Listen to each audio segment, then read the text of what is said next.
네, 좋습니다. 좋습니다.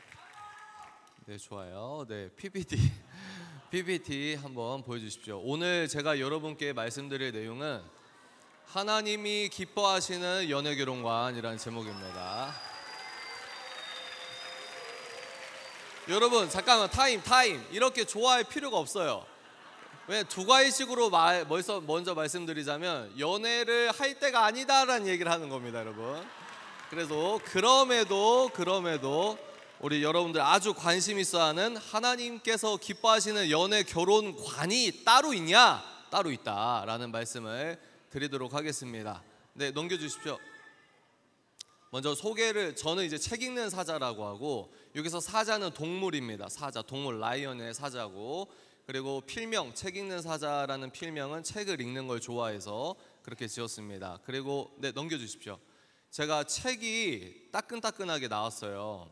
그래서 세 번째 책인데, 저 책을 저희가 저번 주에 인쇄를 맡겨서 오늘부터 이제 물류센터에서 대형 서점이랑 이렇게 가는데, 제가 세계로교회 온다고 여러분들 보려고 그 물류센터에서 부산으로 따로 200권 정도를 뺐습니다.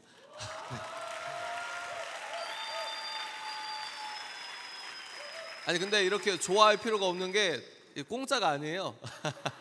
그래서 네, 저 책이 나왔으니까 관심 있는 분들은 저기에서 사시고 저도 이렇게 사인해 드릴 수 있도록 하겠습니다. 네, 넘겨주십시오. 그런데 이게 저 책이 지금 교보문고와 예스24 주간 종교 부문 베스트셀러 1위입니다, 여러분. 다 여러분 덕분입니다. 그래서 관심 있는 분들은 적극적으로 읽어주시라라는 말씀을 드립니다. 짧아요. 아주 짧고 얇습니다. 그래서 꼭 한번 읽어보십시오. 네, 넘겨주십시오. 그런데 오늘 여러분들께 말씀드릴 내용은 저 책에서 나오는 내용들을 이제 진액적으로 축약해서 말씀을 드리는 거예요. 그래서 첫 번째 책 신앙의 참견은 여러분들께서 많이 물어보시는 질문을 추려서 1부, 2부, 3부로 나눴습니다. 1부는 연애 결혼, 2부는 기독교 변증, 3부는 뭐 진로 고민, 뭐 이직 고민, 뭐 이런 거. 그래서 저의 생각을 담은 책인데 저 책은 없어요. 지금은 없고, 혹시라도 강연 듣고 좀 더 알고 싶다 그러면 저 책도 참고하시면 됩니다. 네, 됐습니다. 넘겨주십시오. 네, 이제 개요를 살펴보도록 하겠습니다. 예, 넘겨주십시오.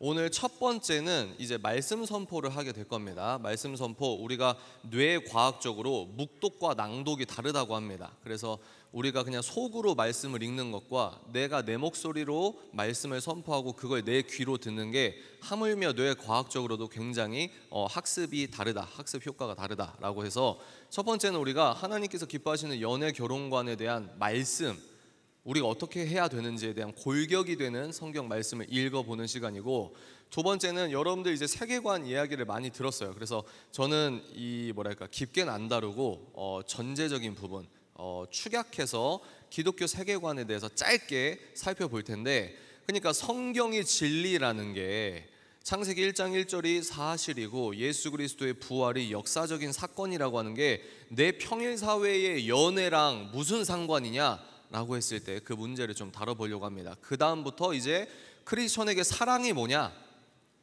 결혼이 뭐냐, 연애가 뭐냐, 그리고 마지막에 아무도 안 가르쳐주는 연애보다 더 중요한 게 있다.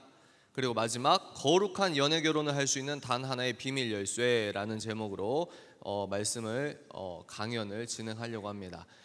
우리 말씀 선포 해볼까요? 넘겨주십시오. 로마서 12장 2절, 여러분들이 자주 아시는 말씀이라고 생각합니다. 몇 번 이미 들었을 수도 있고요. 그런데 제가 중요한 부분은 빨간색으로 쳐놨거든요. 이게 세번역 성경이기 때문에 우리가 한 목소리로 읽어보도록 하겠습니다. 시작. 이 시대의 풍조를 본받지 말고 마음을 새롭게 함으로 변화를 받아서 하나님의 선하시고 기뻐하시고 완전한 뜻이 무엇인지를 분별하도록 하십시오. 아멘. 아멘이십니까? 이 시대의 풍조를 본받지 말아야 된다라고 성경에서는 결론적으로 이미 말씀을 해놓고 있다는 거예요. 그럼 여기에서 우리가 전제될 건 뭐냐면, 이 시대의 풍조를 어떻게 본받지 않아야 될까요? 생각해 보셨어요? 이 시대의 풍조를 어떻게 본받지 않아야 되냐면, 그 선행되는 전제 조건은 뭐냐면 이 시대 풍조가 뭔지를 알아야 된다는 겁니다. 알아야 보이고 배워야 내 믿음을 지킬 수 있다는 거예요. 이해가 되십니까? 내 머리에, 소위 말해서 내 머리에 든 게 없으면 이게 포스트 모던인지, 이게 어제 여러분들 공부하셨던 메타 현대주의인지, 아니면 이게 뭐 실존주의인지, 나는 니체를 읽은 적도 없는데 니체 교리에 빠져 있는 거예요. 나는 프로이트 성 이론을 배워본 적도 없는데 프로이트처럼 애를 키우고 있거나 친구들과 그런 대화를 하고 있구나. 왜 그러냐면 내가 어떤 세계관을 견지하는지에 대한 성경적인 지식이 없거나 미미하기 때문입니다. 그래서 내가 이 시대의 풍조를 본받지 않는다라고 하는 것은 이 시대의 풍조, 현대성이라는 게 무엇인지를 알아야 된다는 거예요. 그러니까 여러분들이 예수님을 믿을 때 어떻게 믿어야 되냐면 현대성이라는 액자나 어항 안에서 믿으면 안 된다라고 하는 겁니다. 어떻게? 이 현대성이라는 어항을 뚫고 나와서 하나님적, 신본주의적 관점, 우주적 관점으로 내가 예수 그리스도를 시대와 세대와 문화를 초월한 바로 그 예수 그리스도를 성경적으로 믿는 것이 중요하다라고 하는 겁니다. 동의하십니까? 네, 그 다음 넘겨주십시오. 두 번째 말씀은 좀 긴데요. 제가 제가 빨리 읽어볼게요. 사람들은 자기를 사랑한대요. 그죠? 말세의 때가 점점 악해지는데, 여러분 2025년이죠. 그러면 2026, 2027, 2028 계속 시간이 흐른단 말이에요. 그러면 세상은 살기 좋아진다라고 주장합니다. 그러나 영적으로 보면은 세상은 날이 가면 갈수록 살기가 쉬워집니까? 살기가 어려워집니까? 특히 기독교인들은 자기의 믿음을 어제보다 오늘 지키기가 힘들고 내일 더 지키기가 힘들 겁니다. 우리가 걸어가는 길이 결코 녹록하지 않다는 현실 인식이 있어야 된다는 겁니다. 그래서 마지막 이 세상이 악해져 가면 악해져 가는데 거기에 나타나는 주요 특징을 디모데후서에서 기술하고 있다는 거예요. 거기서 첫 번째, 사람들은 누굴 사랑한다? 자기를 사랑한다. 이걸 다른 말로 뭐라고 하죠? 이기적 사랑이라고 하는 겁니다. 그래서 자기를 사랑하는 사람이 애인을 사랑하면 어떻게 되죠? 야, 니 나 사랑한다며, 그러니까 이것도 해줘야 되지 저것도 해줘야 되지, 이렇게 되는 거예요. 야, 너 나 사랑한다며 왜 근데 키스 안 해줘? 너 나 사랑한다며 근데 왜 저기 안 가? 꼭 왜 안 껴안아? 왜 사랑한다고 해놓고 저렇게 안 해줘? 내가 원하는 대로 안 해줘? 너 나 안 사랑해? 이게 뭐죠? 내가 나를 사랑하는 거죠. 이기적인 사랑이죠. 이게 성경적이지 않다라고 하는 냄새를 맡으시기 바랍니다. 그 다음에 돈을 사랑한다, 뽐낸다, 교만하다, 하나님을 모독하며 부모에게 순종하지 아니한다, 감사할 줄 모른다, 불경스러우며 무정하며 원한을 풀지 아니하며 비방하며. 자, 핵심이 저 빨간색인데 절제가 없으면 한번 큰 목소리로 읽어볼까요? 시작. 절제가 없으며. 절제라는 말 중요합니다. 오늘 강연에서 절제라는 말이 중요하고, 그리고 난폭하며 선을 좋아하지 아니하며 배신하며 무모하며 자만하며. 자, 빨간색 글씨 읽어볼까요? 시작. 하나님보다 쾌락을 더 사랑하며. 겉으로는 경건하게 보이나 경건함의 능력은 부인할 것입니다. 그대는 이런 사람들을 멀리하십시오. 이런 사람들을 멀리하라고 했는데 이런 사람들이 내가 되면 안 되겠죠? 그죠? 넘겨보실까요? 그 다음 말씀입니다. 자, 여러분, 이런 사람들이 있어요. 어떤 기독교인들은 책 읽는 사자 같은 꼰대 같은 기독교인들은 율법적이어서 이거 하지 말라 저거 하지 말라. 아니야, 복음은 자유한 거야. 예수님은 모든 걸 용서하셨기 때문에 상처받게, 제 눈물 흘리게, 제 마음 불쾌하게 불편하게 하지 마라고 하는 사탄의 미혹이 편만한 때에 우리는 어떻게 해야 되냐? 신약 성경의 요한복음에서 예수님의 워딩입니다. 예수님의 대사예요. 한번 우리가 빨간색 글씨 읽어보도록 하겠습니다. 시작. 너희가 나를 사랑하면 내 계명을 지킬 것이다. 아멘이십니까? 계명이 뭡니까? 제가 나중에 말씀드릴 텐데 옳고 그름입니다. 그러니까 예수님이 본인께서 뭐라고 하셨냐면 너희들은 내 계명을 지킬 것이다. 반대로 말하면 뭐죠? 내 계명이 아닌 것을 너희들이 그 흐름을 따라가면 안 된다라고 하는 거죠. 내 계명을 받아서 지키는 사람은 나를 사랑하는 사람이요. 빨간색 읽어볼까요? 시작. 누구든지 나를 사랑하는 사람은 내 말을 지킬 것이다. 그리하면 내 아버지께서 그 사람을 사랑하실 것이요 내 아버지와 나는 그 사람에게로 가서 그 사람과 함께 살 것이다. 마지막 읽어볼까요? 시작. 나를 사랑하지 않는 사람은 내 말을 지키지 아니한다. 너무 과격해 보이지 않아요? 현대인들이 갬성갬성하는데 이런 식으로 복음 전하면 상처받아서 떠나니까 이렇게 하면 안 될 것 같지 않아요? 그런데 이 말씀이 예수 그리스도의 워딩이라는 겁니다. 그러면 하나님께서 뭐라고 했는데요? 계명이 뭔데요? 라고 했을 때 한마디로 축약하면 그 다음 넘겨보실까요? 자, 우리가 큰 목소리로 읽어보겠습니다. 시작. 너희의 하나님인 나 주가 거룩하니 너희도 거룩해야 한다. 아멘이십니까? 하나님께서 우리에게, 여러분, 우리가, 저도 모태신앙이고 대부분이 모태신앙일 텐데 안 모태신앙 분들은 상처받을 필요가 없습니다. 빨간색 파란색이 다른 것처럼 우열이 아니에요. 모태신앙이 더 앞서고 이게 아니라 부르신 모양이 다른 겁니다. 근데 제가 모태신앙이기 때문에 제 경험에 의거해서 말씀을 드리면, 우리가 어릴 때부터 자주 쓴 용어가 무뎌졌단 말이에요. 그런데 하나님께서는 어떤 분이십니까? 창조주예요. 창조주. 창조주라는 말도 우리가 많이 들어서 무뎌졌을 수 있는데, 이 물질 세계를 단 한 분께서 말씀으로 창조하신 분이라는 겁니다. 전지전능하다라는 말은 굉장히 무서운 말이에요.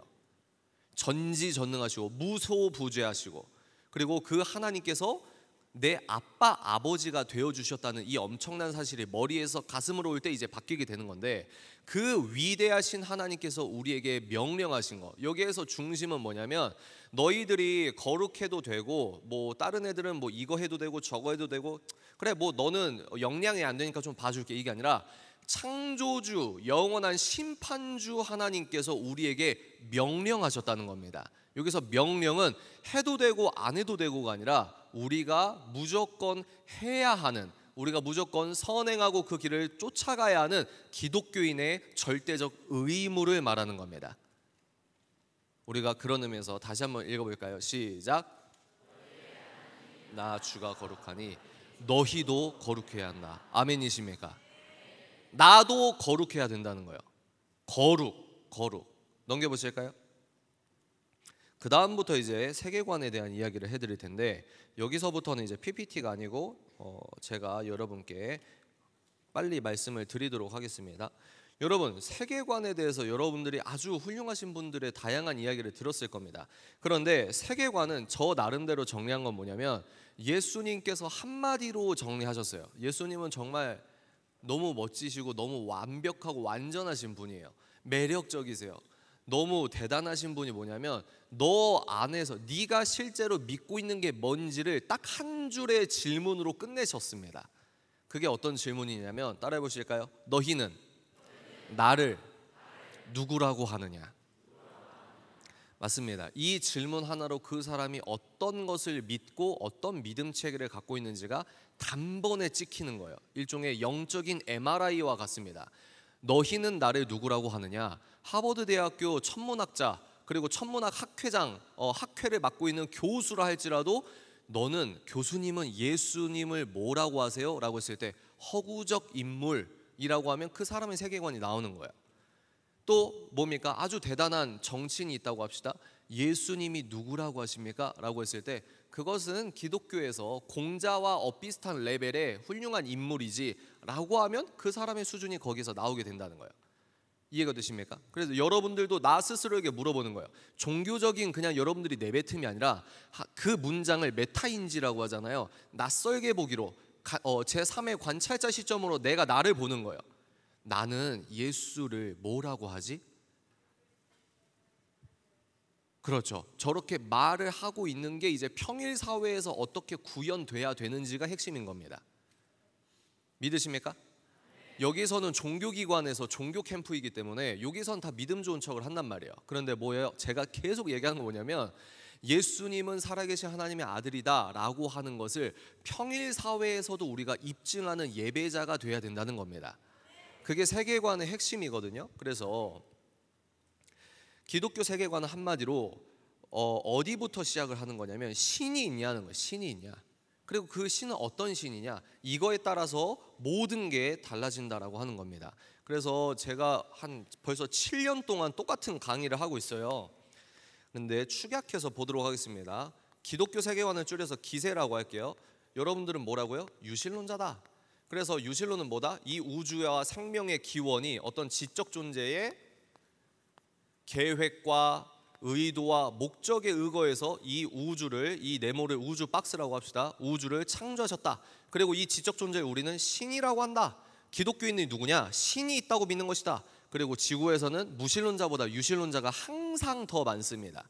대한민국은 무신론이 주류예요. 네이버에서 여러분들이 뉴스를 볼 때나 방송국에서 어떤 PD들이 어떤 기획을 할 때나 교과서 편찬위원회가 여러분들이 학교에서 배우는 교과서를 만들 때나 그 학자들이나 PD들이나 편집국장이나 모든 사람들의 세계관이 무신론이에요. 그 사람들이 하물며 교회를 다녀도 주일에 그냥 예배 잠깐 드리고 무신론자처럼 똑같이 삽니다. 그런데 그게 한국의 디폴트인데 사실은 그게 우주적 관점에서는 디폴트가 아니라는 거예요. 하물며 지금 북유럽과 서유럽은 무슬림에게 다 먹혔습니다. 여러분 너무 심각하거든요. 그런데 그 무슬림들이 유럽에 많은 동네가 있잖아요. 그 동네의 유럽의 학교에서는 하물며 진화론을 못 가르칩니다. 왜? 하물며 무슬림들도 유신론자거든요. 그러니까 그 무슬림들의 학부모가 학교에 항의하는 거예요. 우리가 어떻게 원숭이 아들이냐, 알라께서 위대하다. 하물며 그 학부모들의 항의 때문에 유럽에서도 무신론 교과서를, 진화론을 못 가르치는 아이러니와 이런 상황들이 보여진다는 겁니다. 여하간 그래서 우리는 유신론자다. 그러면 우리는 다신론자냐? 그게 아니고 반대말이 뭐죠? 유일신론자다. 그럼 우리가 믿는 하나님은 어떤 분이십니까? 한번 따라해 볼까요? 성삼위 하나님. 그러면 생각해 보십시오. 이 단 한 분께서 위격이 세 분인 겁니다. 단 한 분께서 이 모든 우주를 창조하셨으면은 이분이 누군지가 너무 중요하다. 그래서 제가 강조하는 게 뭐였습니까? 우리 하나님은 인격이시다. 그리고 우리 하나님은 사랑이시다라고 하는 거죠. 이게 왜 중요하냐? 이 우주를 창조하신 어떤 지적 존재가 신이 폭력신이었으면은 소위 말해 성령이 충만하면 충만할수록 우리는 폭력적이게 되는 겁니다. 그런데 우리 하나님은 인격이시고 사랑이시다. 이 말은 뭐냐면 연예교론 멘토링으로 한 3초 빠져볼까요? 여러분들이 성령이 충만하면 충만할수록 여러분들이 애인에게, 여러분들이 나중에 배우자에게 인격적으로 대할 수밖에 없다는 겁니다. 이해가 되십니까?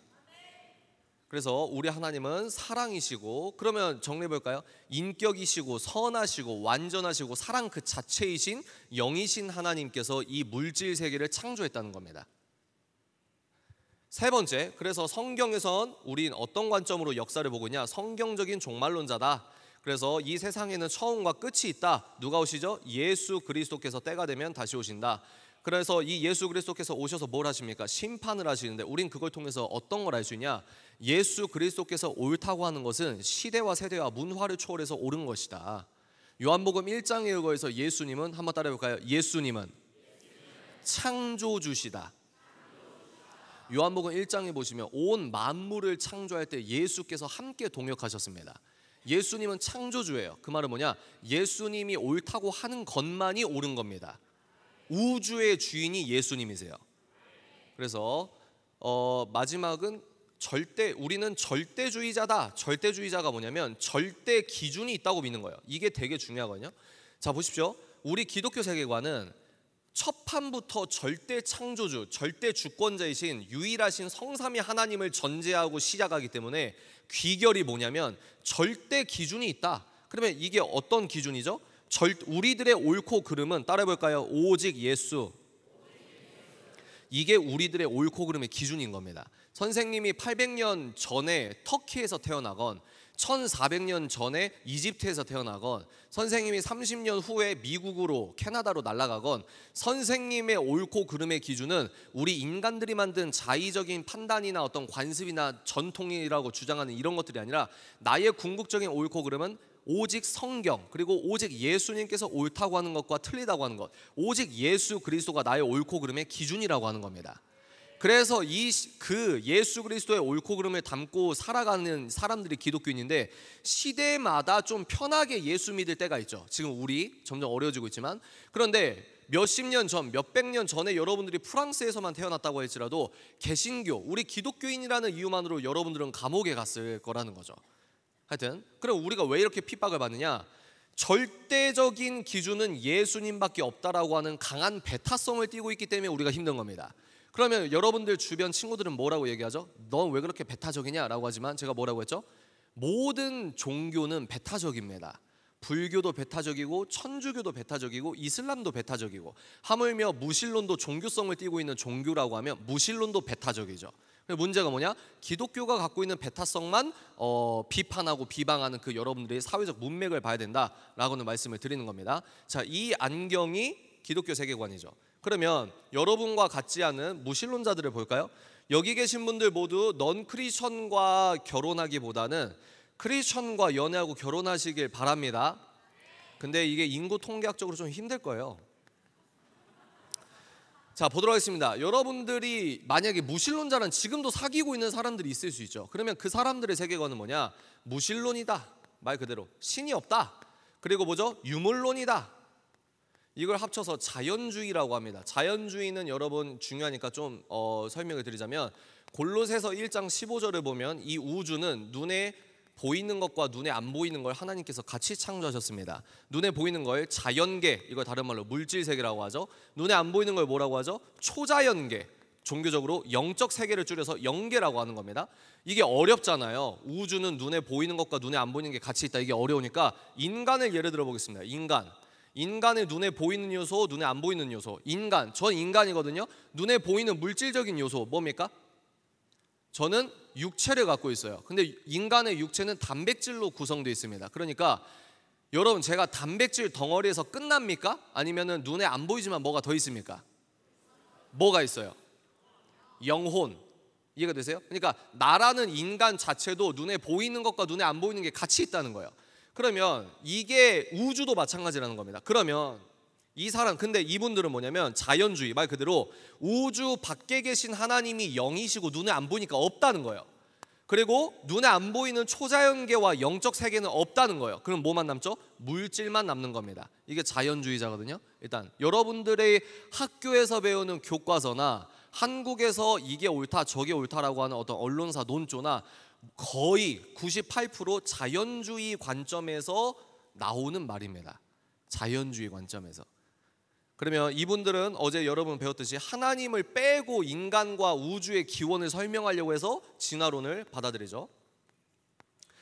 그러니까 여기서는 절대 창조주 하나님을 상정하니까 옳고 그름의 기준이 오직 예수로 귀결될 수밖에 없는 겁니다. 그런데 여기서는 시작이 뭐죠? 절대 창조주 이런 게 없고 모든 게 시간과 우연이라는 거예요. 여기서 더 엄밀히 말하면 비인격 에너지 이런 게 있는데 넘어가고, 시간과 우연을 전제하고 시작하니까 이 친구들은 필연적으로 상대주의자가 될 수밖에 없는 겁니다. 상대주의자. 그래서 여러분들이 전도하려고 하면 이런 얘기를 많이 하는 거예요. 야, 니도 맞을 수 있고 나도 맞을 수 있고 니도 틀릴 수 있고 나도 틀릴 수 있는데 왜 너는 네가 맞다고 하는 기독교에서 진리라고 주장하는 걸 나에게 강요해? 라고 하는 거죠. 요즘은 그런 시대예요. 그러면 이 상대주의가 시작부터 거짓말이다. 두 가지 거짓말을 보도록 하겠습니다. 상대주의가 왜 거짓말이냐? 한번 따라해 볼까요? 자기 부정적.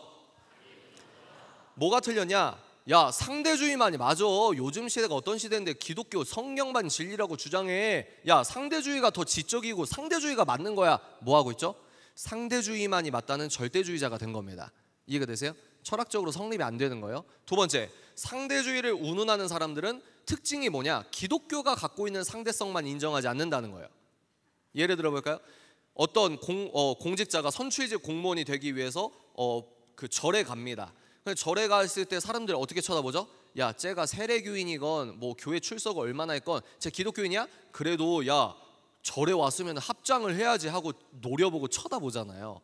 왜? 불교가 갖고 있는 종교적 상대성을 네가 인정해야지 라고 하는 겁니다. 그런데 똑같은 기준으로 넌 크리스천 선출직 공무원을 꿈꾸는 사람이 교회에서 만약에 예배를 드리고 교회에 초청을 받아요. 그럴 때 우리가 야, 저 사람 저 공무원 되려고 저 국회의원 되려고 한 사람 주기도문 외우는지 쳐다봐, 이래요? 안 그러잖아요. 그러니까 이 종교적 상대성을 인정하지 않는 특징을 보이고 있다. 그러면 우리가 어떻게 유추할 수 있냐? 사단이 어떤 뭐 있어 보이는 논리와 언어를 사용하여 체계는 만들어서 무슨 상대주의니 무슨 실존주의니 무슨 주인이 만들었는데 꼭대기 본질은 뭐냐면 예수 그리스도를 믿기 힘들게 하는 것이다. 아멘이십니까? 이 안경이 넌 크리스천 안경을 제가 빨리 설명한 거라면 가장 중요한 다른 점이 뭐냐면 이분들이 뭘 옳고 그름으로 판단하냐? 따라해볼까요? 오직 인간. 이게 중요한 거죠. 그러니까 이 안경을 쓴 사람은 옳고 그름이 예수님이에요. 예수님이 뭐라고 하셨다고요? 내 계명을 지켜라. 내 계명이 뭐냐? 하나님이 거룩하니 너희들도 우리들도 거룩해야 된다. 그런데 이 안경을 쓴 사람은 애초에 그 성경을 안 믿는다는 게 문제가 되는 거예요. 그런데 이 안경을 쓴 사람들은 골치 아픈 기준과 개념이 생기는 겁니다. 여기서 여러분들이 힘들다는 거죠. 여러분들이 이 안경을 쓴 겁니다. 그리고 선생님이 여러분께 간곡히 부탁하는 건 이 안경을 종교기관, 교회에서 목사님이랑 얘기할 때만 쓰고 학교에서 이 안경을 벗어버리지 말라는 거예요. 근데 많은 친구들이 부흥회나 또 이런 캠프에서는 이 안경을 끼는데 학교에서나 논문 쓸 때나 직장 생활에서는 안경을 이거로 바꿔 낀다는 거예요. 이해가 되십니까? 그런데 만약에 여러분들이 이 안경을 꼈어요. 근데 이 안경을 낀 사람과 사귀고 결혼합니다. 우리가 직관적으로 알아요. 뭘 아냐? 여러분, 인격적인 대화가 된다고 보십니까? 여기서 금이라고 하는 걸 여기는 똥이라고 해요. 여기서 똥이라고 하는 걸 여기선 금이라고 합니다. 왜 이렇게 심각해졌어? 왜 이렇게 심각해졌어? 하여튼 계속 해볼까요? 그래서 이 안경을 낀 사람들은 이제 문제가 심각해지는데, 이 안경을 낀 사람은 애초에 하나님도 안 믿고 성경도 안 믿고, 그러니까 이분들은 그냥 개념이 없어요. 제가 폄하하는 단어가 아니라 성경적 기준과 개념이 없다는 거예요. 근데 이 안경을 낀 기독교인들은 하나의 기준과 개념이 생기는데, 그게 이제 여러분들이 평생 너무 힘들거나 아니면 힘들지만 행복하거나 이 길로 가게 된다는 겁니다. 아주 중요하니까 선생님이 이렇게 끈 거겠죠. 한번 따라해 볼까요? 거룩과 음란, 이겁니다. 이것 때문에 힘든 거예요. 이것 때문에. 성경을 믿으면, 하나님을 믿으면 기준이 생기는 거예요. 개념이 생기는 거예요. 어떤 거? 거룩이라는 게 있고 음란이라는 게 있다는 거예요. 죄라는 게 있다는 거예요. 근데 이분들은 죄가 아니라는 거예요. 왜? 기준 자체가 자의적인 인간들의 기준이기 때문에 죄라는 기준과 개념이 없어요.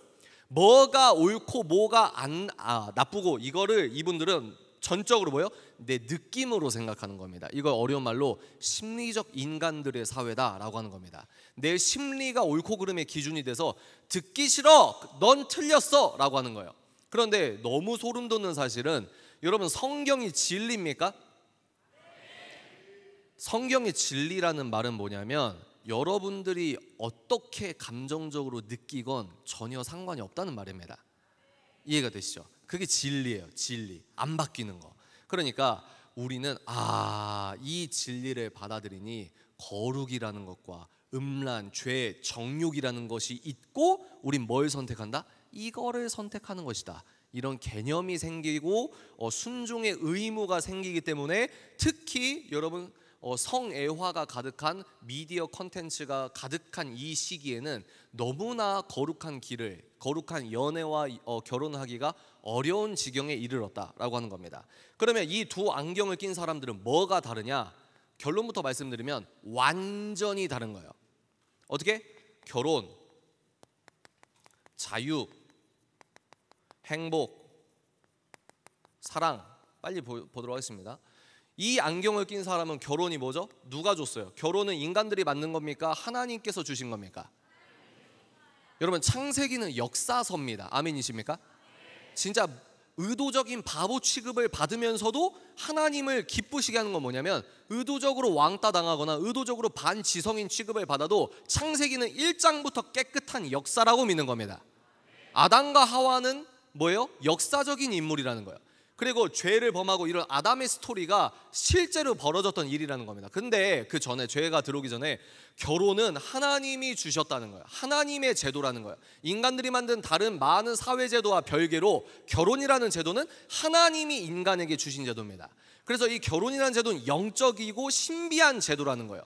자연주의적으로 니랑 나랑 합쳐가지고 재산 증식 유리하게 하자, 이게 아니라 결혼이란 제도는 애초에 신비한 영적인 제도라는 거예요. 이게 얼마나 중요하냐? 창세기에서 결혼 얘기 나오죠. 요한계시록에서도 결혼 얘기가 나옵니다. 여기서 어떻게 우리는 뭐예요? 예수님의 순결한 신부라는 거죠. 결혼이 뭔가 모르지만 너무 중요하다는 거예요. 근데 이쪽 안경을 쓰신 분들은 이제 진화론적 성과학에 의거해서 결혼이라는 제도는 인간들이 만들었다라고 하는 건데, 문제가 뭐냐? 인간들이 만들었다고 하는 것의 최대 단점이 뭐냐면, 악점이 뭐냐면, 우리가 만들었기 때문에 우리가 바꿀 수 있어라고 하는 겁니다. 예를 들어 성경은 뭐라고 하죠? 한 남자와 한 여자의 합의 결혼입니다. 아멘이십니까? 그런데 이 안경을 쓰신 분은 뭐라고 하죠? 본인, 야, 타인에게 해를 끼친 것도 아니고 서로가 동의했잖아. 그러니까 남남도 결혼이고 여여도 결혼이야 라고 되는 거죠. 이해가 되시죠? 그렇게 세상이 흘러가고 있습니다, 여러분. 자, 자유, 뭐가 자유일까요? 이 기독교 안경을 쓴 사람들은 자유가, 한번 따라해 볼까요? 진리 안에서 자유. 예수님이 옳다고 하는 운동장 안에서만 참 자유를 누릴 수 있는 겁니다. 이거 어려운 말로 자유는 제약 속에서 누릴 수 있는 겁니다. 무슨 말이냐? 우리가 스포츠가 재밌는 이유가 뭐냐면 제약이 있기 때문이에요. 무슨 말이냐? 제가 메시랑 1대1 풋살 대회를 한다고 합시다. 그래서 이 메시랑 풋살 대회를 하는데 제가 집에서 갖고 온 야구 방망이로 메시를 때려요.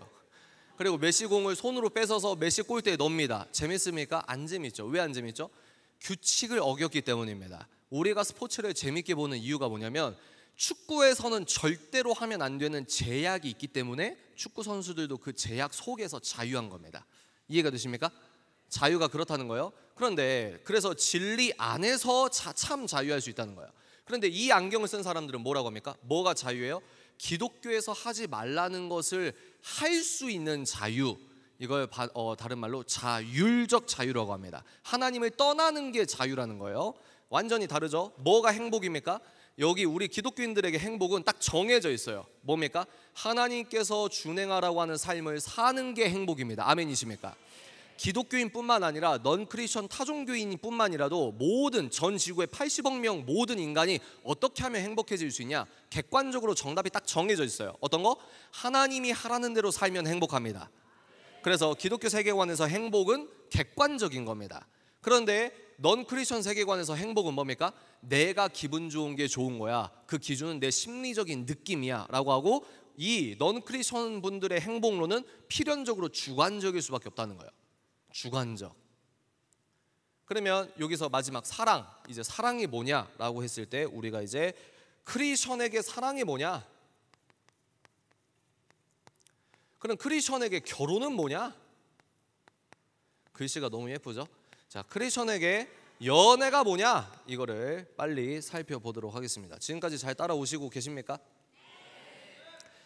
이제 여기까지가 이제 초반 세팅이고, 우리가 이제 이 초반 세팅을 기준 삼아서 그 다음 논지로 넘어가는 겁니다. 우리에게 그러면 사랑이 뭐예요 도대체? 라고 하는 거죠. 첫 번째 한번 따라해 볼까요? 사랑은 하나님이시다. 요한일서 4장 7절에서 8절 현대인 성경으로 제가 빠르게 읽어볼게요. 사랑하는 여러분, 서로 사랑합시다. 사랑은 하나님에게서 왔습니다. 사랑하는 사람은 모두 하나님에게서 나서 하나님을 알지만 사랑하지 않는 사람은 하나님을 모릅니다. 이것은 하나님이 사랑이시기 때문입니다. 그러면 이렇게 생각할 수 있어요. 뭐 책 읽는 사자님, 우리가 연애하는 거는 스킨십하고 뽀뽀하고 약 에로스적인 거고, 우리가 이렇게 주님 찬양하는 거는 종교적이고 아가페적인 건데 이거 좀 다르니까 에로스적인 그 멘토링을 좀 해주세요 라고 할 수 있어요. 그러니까 실질적인 방법을 좀 알려주세요 라고 할 수 있지만, 저는 뭐라고 얘기하냐? 창세기 1장 1절 이 우주를 하나님께서 창조하신 게 팩트면은 무슨 말이냐? 우리가 애인에게 질투하는 거, 짝사랑하는 애에게 슬픔을 느끼는 거, 우리가 연애 비슷한 모든 감정을 느끼는 이 감정의 본 출처가 하나님이라는 겁니다. 하나님이 시기하고 하나님이 질투하시는 거예요. 우리는 그 하나님의 형상을 닮았기 때문에 인격적으로 그렇게 느끼는 것입니다. 무슨 말이냐?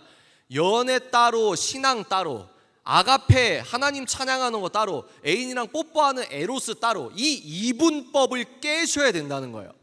아멘이십니까? 내 첫 번째 연애 결혼관에서 사랑이 뭐야? 라고 했을 때 무슨 뭐 대단한 사랑은 뇌과학적으로 이게 아니라, 사랑이 뭐라고 생각해? 라고 했을 때 대번에 우리의 모든 토대가 나와야 된다는 거예요. 그 1번 토대가 뭐냐면 사랑은 하나님이야. 그러면 상대가 그러겠죠. 아이씨, 야, 종교적인 얘기 좀 하지 마. 네 교회 잘 다니는 거 아니까. 그러니까 그거 말고 사랑이 뭐라고 생각해? 그러니까 사랑이 하나님이야. 나는 이 물질 세계가 여호와 하나님께서 말씀으로 창조했다는 걸 진지하게 역사라고 믿어. 그게 기독교인이야. 근데 그 하나님이 사랑이야. 우리가 느끼는 연애와 모든 그 말랑말랑한 감정의 본 출처가 하나님이야. 그래서 나의 사랑관의 첫 번째 토대는 하나님이신 거야 라고 되는 거예요. 아멘이십니까? 두 번째 따라해 보실까요? 거룩이 사랑이다. 여기서 중요합니다. 거룩은 뭐예요, 여러분? 뭐와 구별된다? 죄와 구별되는 게 거룩이에요. 다른 말로 성별이라고 하죠. 그러니까 구별되는 거예요. 구별되는 게 사랑이라는 거예요. 하나님은 사랑이신데 하나님이 거룩하시대요. 사랑이 거룩이라는 겁니다. 거룩은 뭐냐? 해야 될 것과 하지 말아야 될 게 있다는 겁니다. 이게 되게 중요하죠. 이게 완전히 다른 거예요. 요 안경을 쓴 사람은 뭐죠? 네가 하고 싶은 게 사랑이야. 네 마음대로 해. 네 마음이 말랑말랑하고 심장이 쿵닥쿵닥하면 그게 사랑이야 라고 주장하는 거예요. 틀린 건 아닙니다. 도입과 단면일 뿐이죠. 그런데 이 안경을 낀 사람들은 뭐라고요? 거룩함이 사랑이야. 사랑이라고 해서 다 네 마음대로 하는 게 아니라 해야 되는 것과 하지 말아야 될 게 있다는 거예요. 내 연애에서도. 제 예상대로 분위기가 점점 얼어가고 있습니다. 그래서 거룩은 뭐예요? 하지 말아야 될 것과 할 것이 있다. 근데 요즘은 뭐라고 이 양념을 칩니까? 야, 예수님은 사랑이죠 이러면서 너 왜 자꾸 쟤 상처받게 그런 얘기해. 너 책임사자 유튜브 몇 개 보더니 네 얼굴에 평안이 없어지고 너 왜 그렇게 매사에 판단하고 정죄해. 예수님은 모든 걸 용서하셨어. 자꾸 죄라고 하지 좀 마. 지금 뭐하고 있죠? 왜 너는 판단하고 정죄하냐고 판단하고 정죄하고 있잖아요, 여러분. 그런데 그건 기독교가 아니라는 겁니다. 하나님께서는 예수님께서 뭐라고 하셨다고요? 하지 말라는 거가 있다는 거예요. 예수님을 사랑하는 사람은 예수님이 그 기준이 되시는 계명을 지키는 것이다. 그래서 볼까요? 에베소서 5장 3절. 음란과 온갖 더러운 것과 욕심은 여러분 가운데서 이름조차 부르지 마십시오. 이것은 성도에게 당연한 것입니다. 이걸 달리 말하면 음란과 온갖 더러운 것과 욕심은 검색조차 하지 마십시오 라는 말입니다. 내 인스타그램 릴스나 인스타그램 뉴스피드에 예를 들어 남자 입장에서 육감적인 여자가 나와. 그러면 이게 뭐지? 너무 좋다 라고 하는 게 아니라 하나님 앞에서 내가 의도적으로 이 컨텐츠 나에게는 유해한 컨텐츠니까 안 보이게 해줘 라고 버튼을 누르는 거죠. 검색조차 하지 말라는 거예요. 너무 극단적입니까? 여러분, 성경은 원래 극단적인 거예요. 그리고 성경을 반대하는 사람들은 더 극단적인 겁니다. 뇌과학적으로요. 뇌과학 너무 얘기하는데 여러분, 도파민 네이션이라는 베스트셀러가 있어요. 그 아이비리그 교수가 쓴 책인데 그 책에서 이제 밝혀낸 거예요. 우리 뇌는 어떻게 작용을 하게 되냐면 쾌락과 고통이 저울추처럼 작용을 한다고 합니다. 잘 들으세요. 자위에 중독돼서 막 힘든 사람 있죠. 자위해도 돼 막 이런 사람 있잖아요. 쾌락과 고통은 저울추처럼 돼 있어서 우리가 자의적으로 도파민을 의도적으로 뭐 음란물을 볼 수 있고 뭐 게임을 볼 수 있고 막 이런 거 있잖아요. 그러면 쾌락 버튼을 계속 누르면 인간이 행복해지는 게 아니라 쾌락 버튼을 누르면 누를수록 저울추처럼 이게 반등하려고 하는 역할이 있기 때문에 고통 쪽으로 기운다는 거예요. 그리고 쾌락 버튼을 누르면 누를수록 어떻게 합니까? 역치가 올라간다는 말이 있어요. 그러니까 내가 옛날에는 3만 눌러도 쾌락 버튼으로 너무 행복했는데 행복이라고 생각하는 거죠. 근데 이제 지금은 하면 할수록 3이면 똑같은 쾌락을 못 느껴요. 4가 돼야 되고 5가 돼야 그 쾌락을 느끼고 이게 뭡니까? 중독이 되는 과정인 겁니다. 더 큰 자극을 원하는 거예요. 그러니까 하물며 복음 다 뺀 뇌과학적으로 쾌락은 우리 몸과 우리의 뇌과학적으로 행복하지 않고 안 좋은 것이다라고 하는 겁니다. 여기서부터 프로이트의 성 이론은 완전히 박살이 나는 거죠. 근데 하물며 우리 기독교인들은 뭡니까? 소위 말해 청중 눈치 본다고 감성적으로 심리적인 충만함, 위로감은 주면서도 본질적인 복음의 역할과 어떤 기능은 얘기하지 않는 것이다. 근데 핵심이 뭐냐면 음란과 온갖 더러운 것과 욕심은 검색조차 하지 마라. 이름조차 부르지 마라. 왜? 사랑이 거룩이기 때문입니다. 그래서 베드로전서는 또 뭐라고 하냐? 사랑하는 여러분, 우리는 이 세상에서 나그네와 행인 같은 사람들입니다. 그러므로 영혼을 대적하여 싸우는 육체의 정욕을 이기십시오. 여기서 우리는 어떤 개념이 도출되죠? 육체의 정욕이라는 게 있고, 그 정욕과 우리는 싸운다는 개념이 있고, 그리고 성경은 그 육체의 정욕을 이기라고 하는 명령이 있는 겁니다.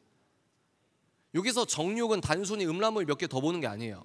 여기서 이제 어른분도 계시지만 여러분들이 나중에 결혼할 때쯤에는 부모님들도 회개하셔야 되는 품목이 있어요. 목록이 있습니다. 뭡니까?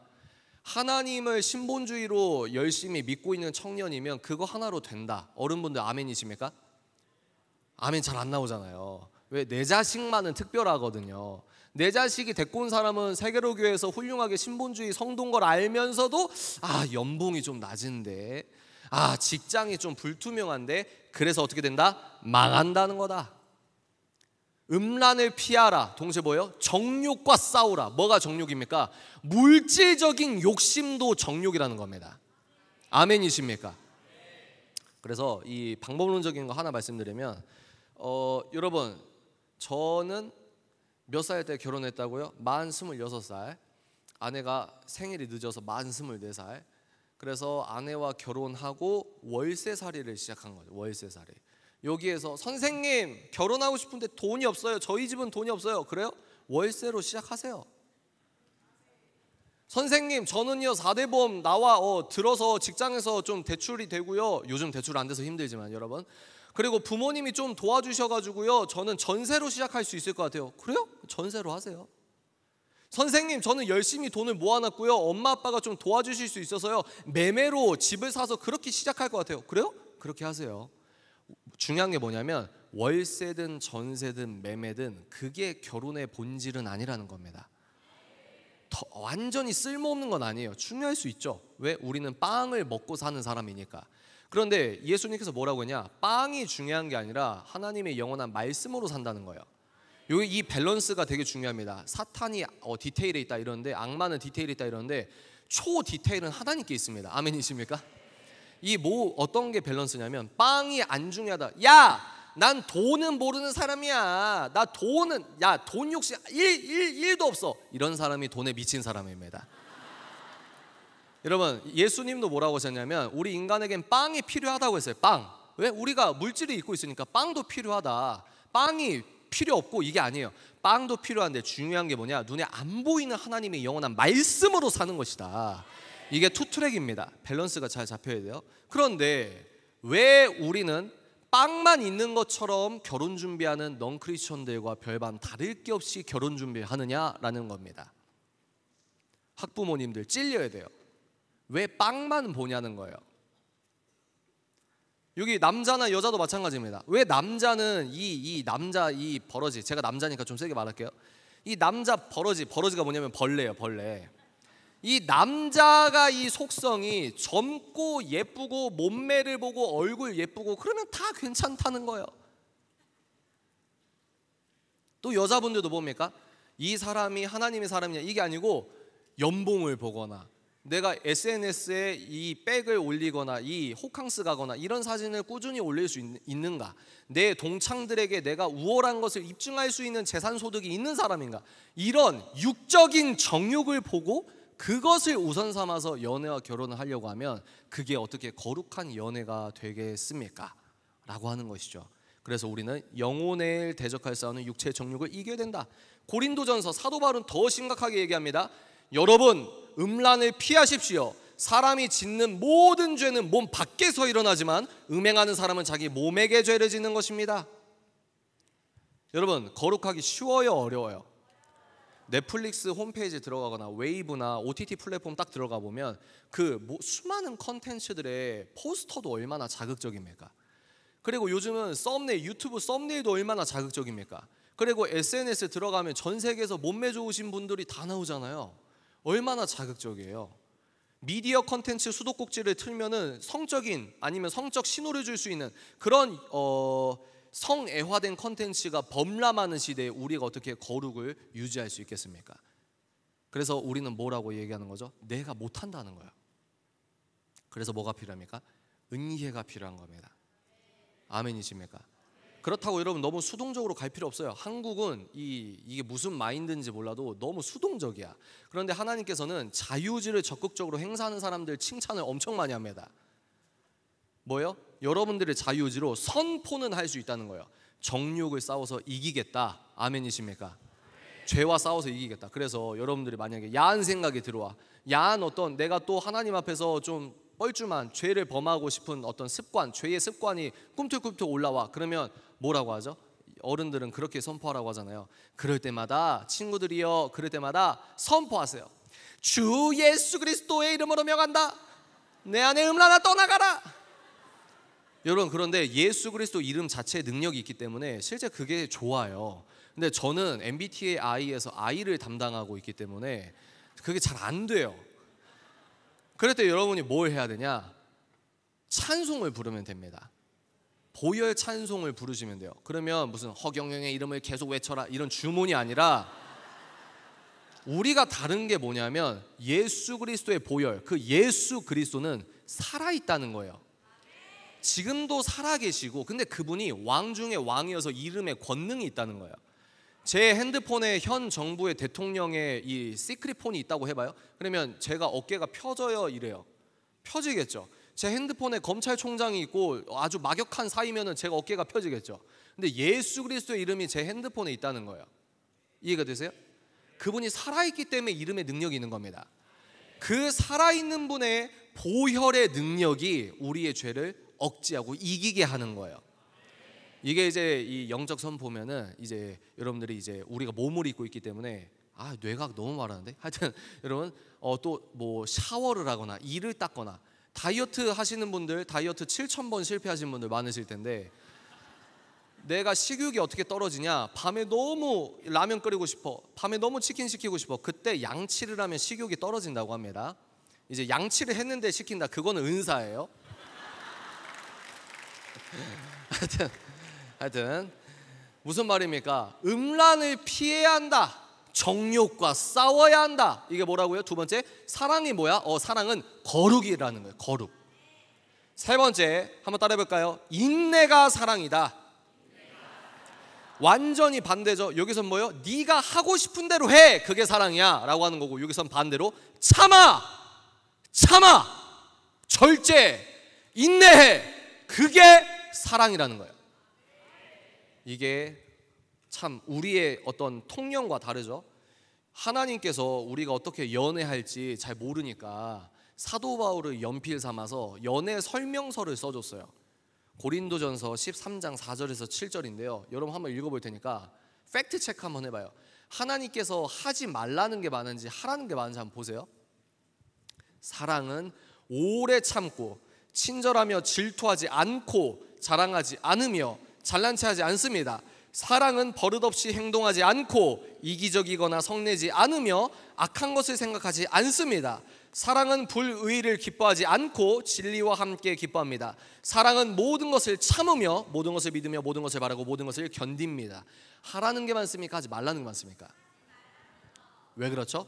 죄가 들어왔고, 그런데 하나님의 속성은 거룩이신데, 거룩이 하나님은 사랑이신데 다 유기적으로 연결되죠. 근데 사랑의 본질은 참는 거라는 거예요. 참는 거. 그럼 여기서 볼까요? 보시면 이기적이거나 성내지 않는데요. 이 말은 뭡니까? 이기적인 건 하나님이 인정하는 기쁜 사랑이 아니래요. 참 사랑이 아니래요. 제가 아까 뭐라고 했습니까? 야, 나 성관계하고 싶어. 너 나 사랑한 다음에 우리가 뽀뽀하고 서로 껴안고 있자. 너 나 사랑한 다음에 뭐 하고 있죠? 내가 내 욕구를 풀기 위해 상대를 성적으로 도구화하는 겁니다. 이해가 되십니까?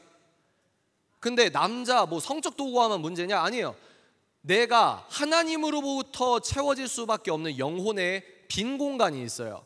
그 공간은 하나님으로밖에 안 채워져요. 근데 인간들은 하나님 빼고 쇼핑 중독, 게임 중독, 친구 중독, 애인 중독, 그중에 애인 중독 생각하면은, 야, 너 나 사랑한 다음에 나랑 계속 있어줘야지, 나 사랑한 다음에 하며 상대방에게 계속 뭘 요구하는 겁니다.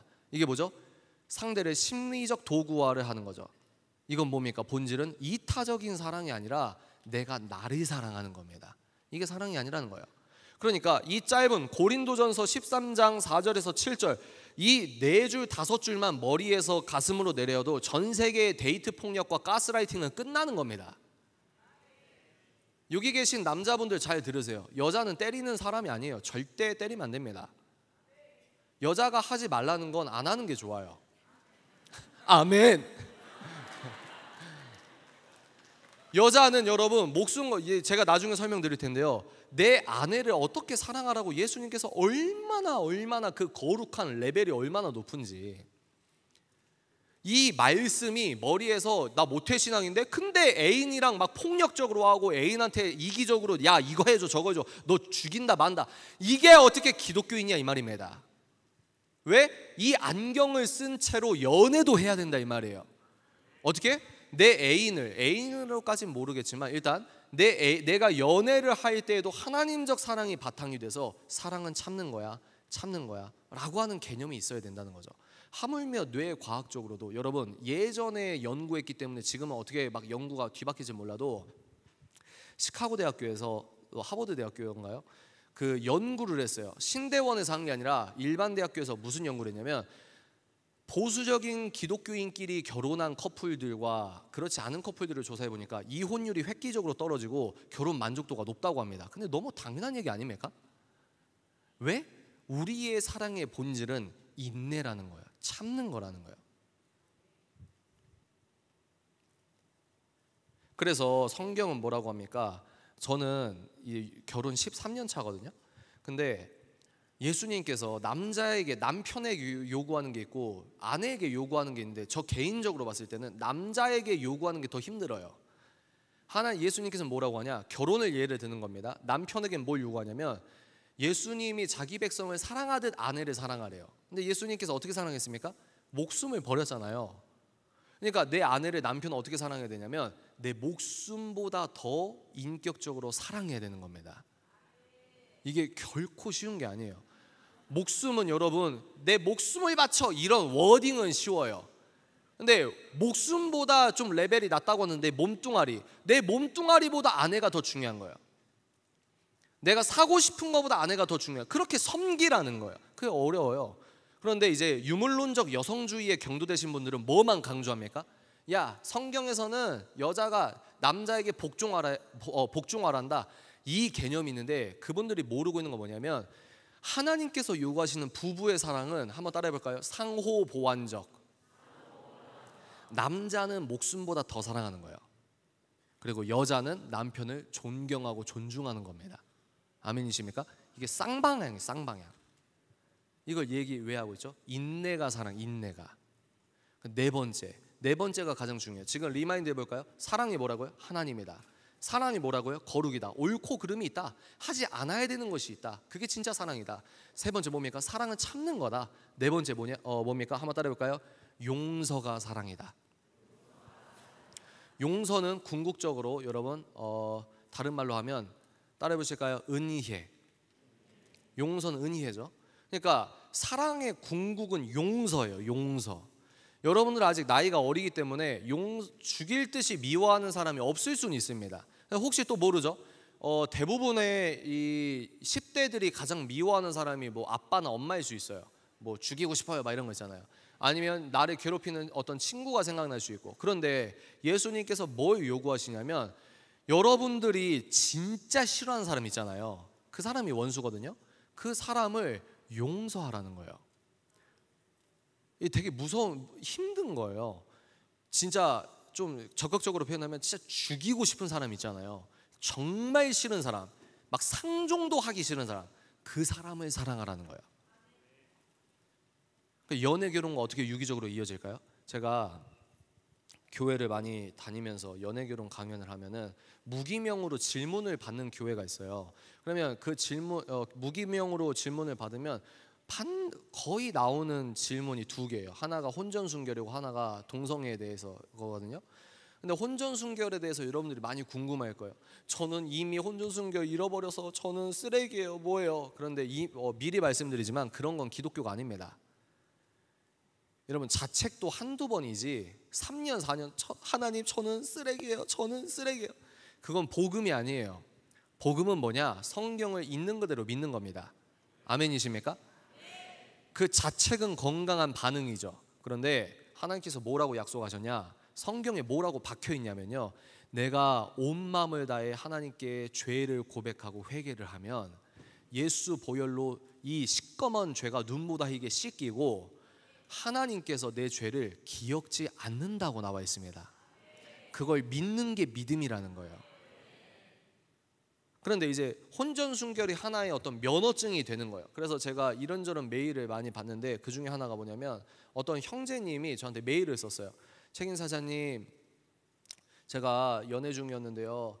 연애하기 전에, 연애 시작하기 전에 근데 혼전순결 지켰어요? 그래서 서로 지켰다고 해서 그렇게 사귀고 있었어요. 그런데 몇 개월이 지났는데 갑자기 이 여자친구가 울먹울먹 하더니 할 말이 있다고. 그래서 알겠다고 하고 데이트 장소 나갔는데 계속 우물쭈물 하다가 뭐라고 하냐면 사실은 나 혼전순결 못 지켰어. 뭐 3-4명 정도 사귀었던 경험이 있어 라고 했는데 제가 그때는 경황이 없었지만 괜찮아 하고 헤어졌는데요. 지하철 타고 집에 가는 순간 버스 타고 집에 갈 내내 머리 내내 배신감이 들고요.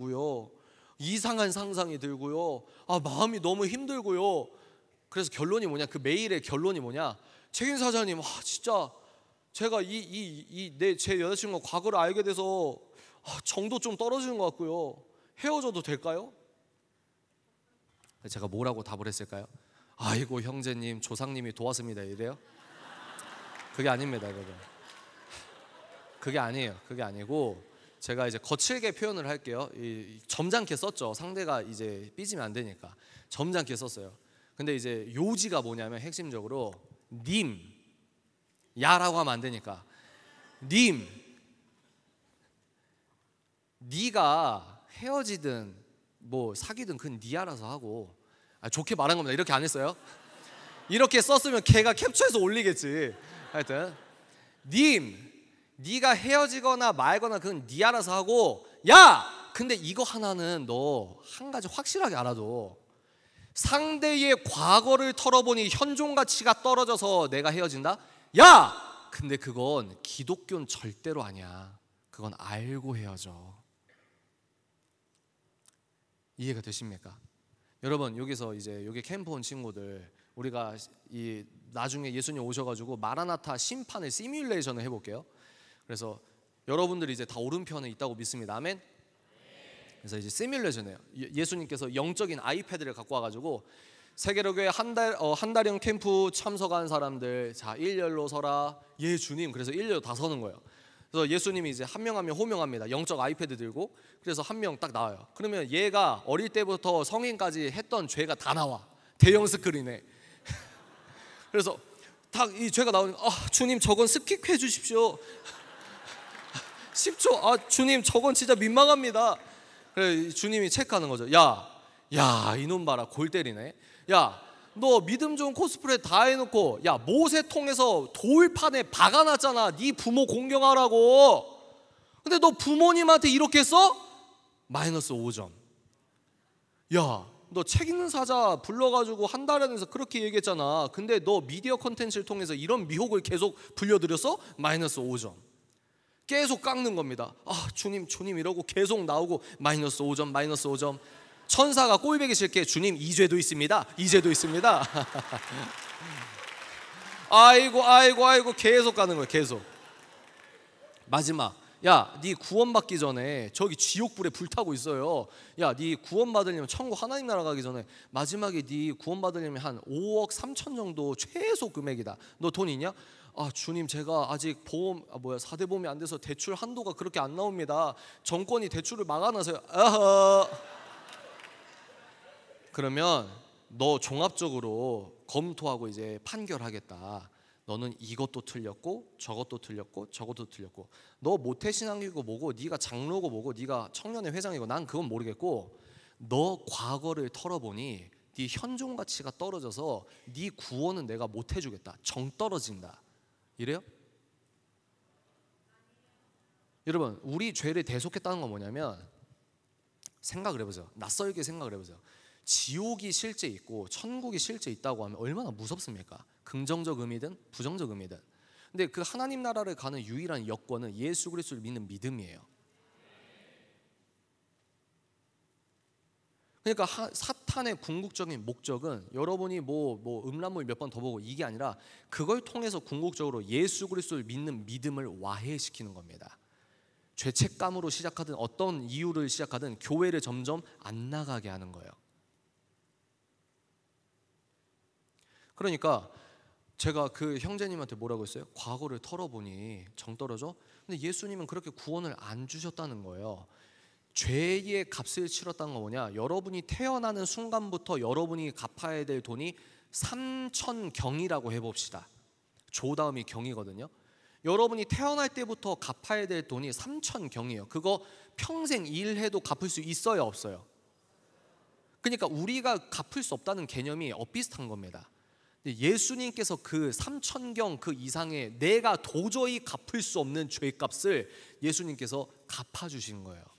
그러니까 여러분 먼지 털어서 야 얘 좀 깨끗하네, 야 니는 내가 갚아줄게, 이게 아니라 미리 그냥 값없이 그냥 주신 거예요. 이게 믿음이 필요한 거예요. 왜 우리는 기브앤테이크이 몸에 배가지고 그래도 뭔가 요구하는 거 아니야? 이게 아니고 신께서 그냥 먼저 하신 거예요. 왜? 네가 평일사회에 어떻게 살았다 체크리스트 이것도 중요하겠지만 본질적으로 하나님께서 내 존재 자체를 사랑하셨기 때문입니다. 예수님을 닮아가는 건 무엇이냐? 예수님이 나를 값없이 용서해 주셨기 때문에 기독교인들에게 용서는 선택이 아니라 의무라는 겁니다. 반드시 용서를 해야 돼요. 여기서 아빠한테 맞아서 아빠 죽이고 싶은 아들이나 딸이 있습니까? 그 아빠를 용서해야 돼요. 엄마가 공부 미쳐가지고 엄마 때문에 죽고 싶다? 그 엄마를 용서해야 돼요. 내 자의적인 내가 심판주로서 엄마 용서 이게 아니라 하나님의 은혜 가운데 용서가 되는 겁니다. 그래서 이 얘기를 왜 하고 있죠? 사랑이 용서라는 거예요. 핵심이 뭡니까? 예수님께서 얘기하십니다. 요한복음에서 현행범으로 잡혀온 여자. 그래서 유튜브가 2007년인가 런칭한 걸로 알고 있어요. 그런데 그때는 알고리즘이 필터가 별로 없어가지고 검색만 하면 중동에서 돌 쳐가지고 사람 죽이는 거 유튜브에서 볼 수 있었거든요. 돌로 쳐 죽이는 거 굉장히 무서워요, 여러분.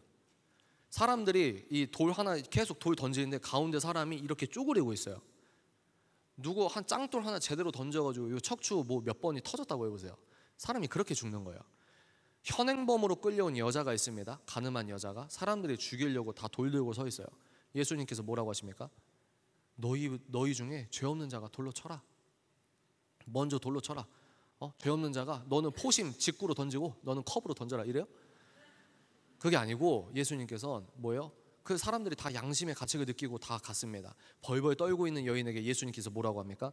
야, 너 정죄하는 이가 어디냐? 나도 너 정죄 안 한다, 가거라. 성경이 이렇게 끝났으면은 우리가 이렇게 안 힘들게 살아도 됩니다. 성경에서 뭐라고 하죠? 사랑은 거룩이다 챕터와 유기적으로 연결되는 거예요. 뭐요? 용서를 하는 동시에 이 여자에게 예수님의 워딩이 뭐가 있냐면 제가 세 번역으로 읽어볼게요. 여자여, 사람들은 너 죽이려고 하는 사람들 어디 있느냐? 너를 정죄한 사람이 한 사람도 없느냐? 여자가 대답하였다. 주님, 한 사람도 없습니다. 예수님께서 말씀하셨다. 나도 너를 정죄하지 않는다. 여기서 얘기가 끝났으면 우리 뭐 결혼 5번 하건 뭐 결혼 안 하건 뭐 성관계 최대한 많이 하고 죽건 상관없어요. 근데 그 뒤에 대사가 있다는 거예요. 예수님의 대사가, 그 여인에게 했던 대사가, 용서하시면서 했던 대사가 뭐냐? 예수님은 신이십니다. 예수 내 친구 3,000번 했다고 예수가 진짜 자기 친구인 줄 알아요. 예수님이 친구가 되어주신 거지 예수님은 신이십니다. 예수 자체가 복음이에요. 예수님이 하신 말씀 자체가 복음인데 그분께서 여인을 용서하시면서 뭐라고 하냐? 여인이여, 나도 너를 정죄하지 않겠다. 그런데 우리가 뭔데 정죄합니까? 혼전순결 지킨 사람 손 들어보세요. 저 안 시켜요 그런 거.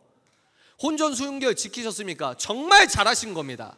그런데 그 기준으로 타인을 여러분 정죄하시면 안 돼요. 그냥 여러분이 잘한 거예요. 칭찬합니다. 대단하십니다. 비아냥 아닙니다. 그런데 그 기준을 타인에게 삼는 순간 그건 정죄가 되는 거예요. 믿으십니까? 그러면서 뭐라고 합니까? 예수님께서 이제부터 다시는 죄를 짓지 말아라. 아멘이십니까? 우리들의 진정한 이웃사랑은 뭐냐면 죄라는 걸 알려주고 죄에서 떠나게 하는 걸 이웃사랑이라고 하는 겁니다. 이웃사랑 운운하면서 하나님이 하지 말라는 거 안 알려주고 빵에 독이 들든 말든 빵을 먹으려고 했을 땐 팔을 잘라버릴 정도로, 왜? 그 빵을 먹으면 죽으니까. 그 정도로 우리가 이 죄에 대해서 그 사람을 영적으로 구해주는 게 우리들의 이웃사랑이라는 거예요. 이웃이 듣기 싫은 말 하지 마, 이것도 아니야, 이것도 아니야. 교회가 심리센터 되는 게 이웃사랑이 아니라는 말입니다. 그러면 리마인드 뭐예요? 사랑은 뭐다? 첫 번째 사랑은, 두 번째 사랑은, 세 번째 사랑은, 그렇죠, 인내. 네 번째 사랑은 용서. 용서는 다른 말로 은혜라고 한다. 은혜. 그러면 사랑, 여기 끝났죠? 크리스천에게 사랑이랑 이거 끝났습니다. 두 번째, 크리스천에게 결혼은 뭐냐? 결혼. 자, 선생님이 하는 순서를 잘 보세요. 제가 여러분 연애는 이렇게 하세요. 그리고 결혼은 이렇게 준비하시고 이렇게 하시면 좋습니다. 그리고 사랑은 이것이기 때문입니다. 이 순서가 아니라 여러분 기독교 세계관은요 이런 거예요. 예수 믿는다는 건 이런 걸 뜻해요. 근데 사랑이 뭔 줄 아세요? 이렇게 갔어요. 지금 순서 기억하세요? 그래서 크리스천에게 이제 결혼이란, 그러면 연애를 어떻게 되냐? 이 순서대로 가는 겁니다. 결혼은 한번 따라해 보실까요? 생육하고 번성하라. 자, 저 기독교 세계관 안경을 낀 사람들은 생육하고 번성하는 게 복입니다. 그런데 이 안경을 낀 사람들은 뭐예요? 생육하고 번성하는 게 지구에 탄소를 많이 배출한다고 안 되는 일이라는 거예요. 생육하고 번성하는 하나님이 허락한 유일한 하나님의 통치 질서 안에서의 통로가 결혼이라는 겁니다. 결혼은 아까 선생님이 말한 것처럼 첫 번째 한번 따라해볼까요? 결혼은 신성한 제도다. 창세기 2장 24절 읽어볼게요. 그러므로 남자가 부모를 떠나 자기 아내와 합하여 두 사람이 한 몸이 될 것이다. 이게 결혼의 원형입니다. 여기서 중요한 건 죄가 들어오기 전이라는 거예요. 어떤 친구는 똑똑해서 이렇게 얘기합니다. 선생님, 한 남자랑 한 여자요? 근데 뭐 솔로몬이랑 다윗 보세요. 의자왕보다 더 대단하잖아요. 그건 뭐예요? 잘못된 거예요? 그게 아니라 그 죄가 들어온 거죠. 근데 선생님 뭐라고 했습니까? 결혼의 원형이 뭐냐? 원형. 결혼의 원형은 한 남자와 한 여자가 부모를 떠나서 합하여 지는 것이 결혼이다라고 하는 겁니다. 이걸 누가 허락했다고요? 하나님이 허락했어요. 하나님이 결혼의 정의를 딱 정해서 결혼을 하나님이 정하셔서 인간에게 주신 거예요. 하나님께서 창세기 보면 정말 웃긴 게 뭐냐면 하나님이 설악산 짓고 이야 아름답다 좋다. 하나님께서 또 동해 이 해운대 보시면서 찰싹찰싹 파도를 보면서 야 좋다. 또 하나님이 그랜드 캐년 뭐 이제 노아의 홍수 이후지만 일단 여러분 그랜드 캐년 보시고 창조하시고 야 좋다. 치타가 달리는 거 근육의 모양을 보시고 야 정말 내가 만들었지만 잘 만들었다. 사마귀가 이렇게 하는 거 야 당랑꽃 멋있다. 좋다. 그런데 아담을 만드시고 아담을 딱 보시고 뭐라고요? 너 혼자 있는 건 좋지 않다. 그래서 여자를 만드신 겁니다. 그래서 제가 아내에게 어제 그랬어요. 아내에게 갑자기 아내가 육아하고 있거든요. 저도 육아하고 있어서 다크서클이 심해요. 아내에게 그랬어요. 아내야, 아내님, 당신은 나의 살 중에 살이요, 뼈 중에 뼈요, 지방 중에 지방이요.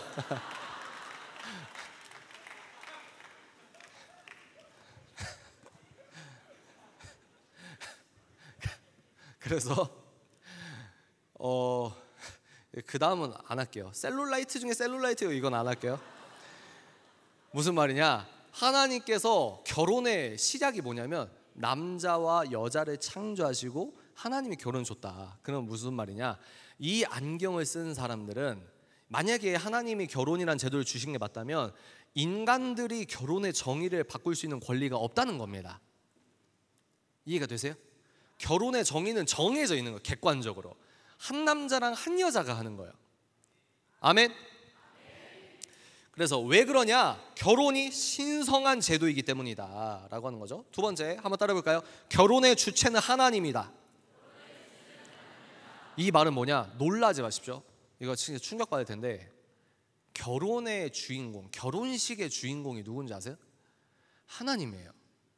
그럼 이제 인본주의적인 성향이 있는 사람들은 이렇게 막 올라와. 아니 무슨 뭐 기독교인들은 뭐 사생활은 없고 무슨 뭐 이것도 하나님 주인공이야, 저것도 하나님 주인공이다. 아, 숨 막혀서 못 살겠네 라고 할 수 있어요. 그런데 하나님의 은혜 입은 자들은 반대의 반응이 나와요. 대박, 이것도 하나님의 영광이야? 이것도 하나님이 영광 받으셔? 그래서 오히려 좋아한다는 거죠. 하나님은, 여러분 제발 이것 좀 알아두세요. 하나님은 거지 새끼가 아니에요. 하나님은 그지가 아닙니다. 여러분이 막 떨떠름해서 막 그지같이 순종하는 그거 안 받아요. 자발적으로 기뻐서 하는 겁니다. 아멘이십니까? 결혼의 주체는 하나님이다. 이건 뭐냐면 두 사람이 한 몸이 되게 하시는 주체가 하나님이라는 거예요. 결혼식의 주인공이 하나님이라는 겁니다. 퀴즈, 취업의 주인공이 누굽니까? 취업 합격의 주인공이 누굽니까? 여러분들, 내 취업이든 이직이든 여러분 대학교 어떤 합격이든 여러분 인생의 모든 것에 참된 주인공은 하나님이신데, 이거를 6글자로 줄여서 뭐라고 하냐면, 따라해 보실까요? 오직, 주께, 영광. 아멘이십니까? 연애와 결혼도 포함이 된다는 거예요. 근데 이렇게 예수 잘 믿다가 연애만 시작하면 하나님 스탑! 여기 연애는 잠깐만요, 저의 사적인 영역이거든요. 얘 진짜 내 이상형이거든요. 여기는 들어오지 마세요. 요 연애의 영역은 내가 주인이에요. 이렇게 돼요. 그런데 우리는 뭐다? 하나님, 창세기 1장 1절이 팩트거든요. 주일에 종교기관에 하나님이 교회당 안에만 수갑 차는 하나님이 아니거든요. 하나님은 평일사회에 대한민국의 오늘도 왕으로 존재하시는 창조주십니다. 그래서 내 연애 영역과 결혼준비 영역과 결혼생활 영역의 주인도 하나님이십니다. 이게 되는 겁니다. 그래서 존 파이퍼가 뭐라고 얘기했냐면, 한번 들어보세요. 성경을 통해 결혼에 대해 깨닫는 가장 근본적인 것은 결혼이 하나님이 하시는 일이라는 것입니다. 또한 결혼에 대해 성경에서 배우는 궁극적인 것은 결혼이 하나님의 영광을 위한 것이라는 사실입니다. 가장 근본적으로 결혼은 하나님이 하신 일입니다. 또한 궁극적으로 결혼은 하나님을 드러내는 일입니다. 와우. 그래서 제가 일산에서 이렇게 연합 수련회 때 그 이틀 동안 집회를 한 적이 있어요. 첫날은 연애결혼 멘토링, 둘째 날은 기독교 세계관 이렇게 했는데, 연애결혼 하고 나서 다음 날 이제 가니까 이 목사님께서 이제 시작하기 전에 차 마실 시간이 있었어요. 근데 목사님 3-4분이 앉아 계신데 한 분이 저한테 얘기를 하는 거예요. 책임 사장님, 제 딸이 사실은 비혼주의였는데 어제 책사님 강연을 듣고 결혼을 한다고 합니다. 그래서 감사 인사를 드립니다. 이래요. 저는 뭐 한두 번 겪는 일은 아니기 때문에 장난이고요. 자랑치 말라, 여러분. 근데 여러분께 제가 자신 있게 말씀드릴 수 있는 게 있어요. 자신 있게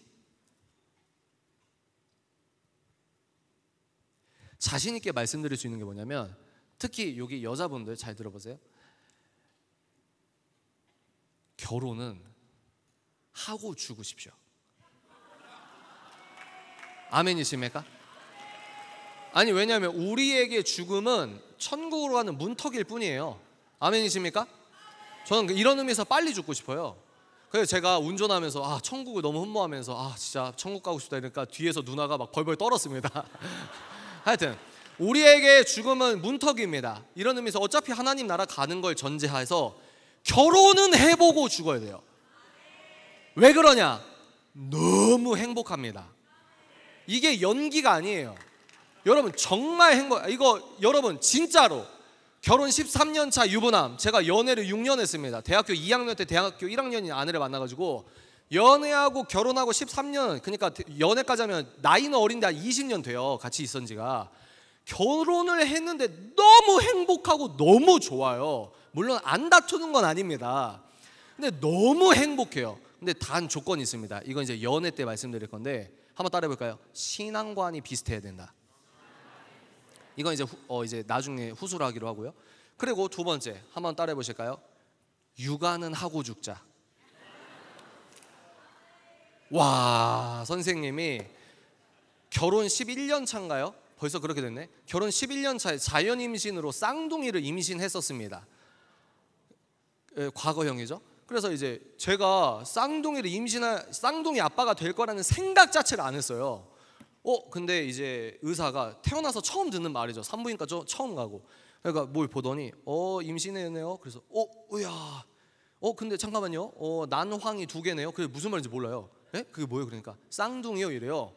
그때부터 너무 생육하고 번성하라는 게 축복이라는 것처럼 너무 심중에 기쁨이 터져나오는 동시에 식음을 전폐하는 다크서클이 생기는데, 저는 그때까지만 해도 애기 젖병 있잖아요. 애기 젖병 몇 개 필요한 줄 아세요? 전 하나 필요한 줄 알았어요.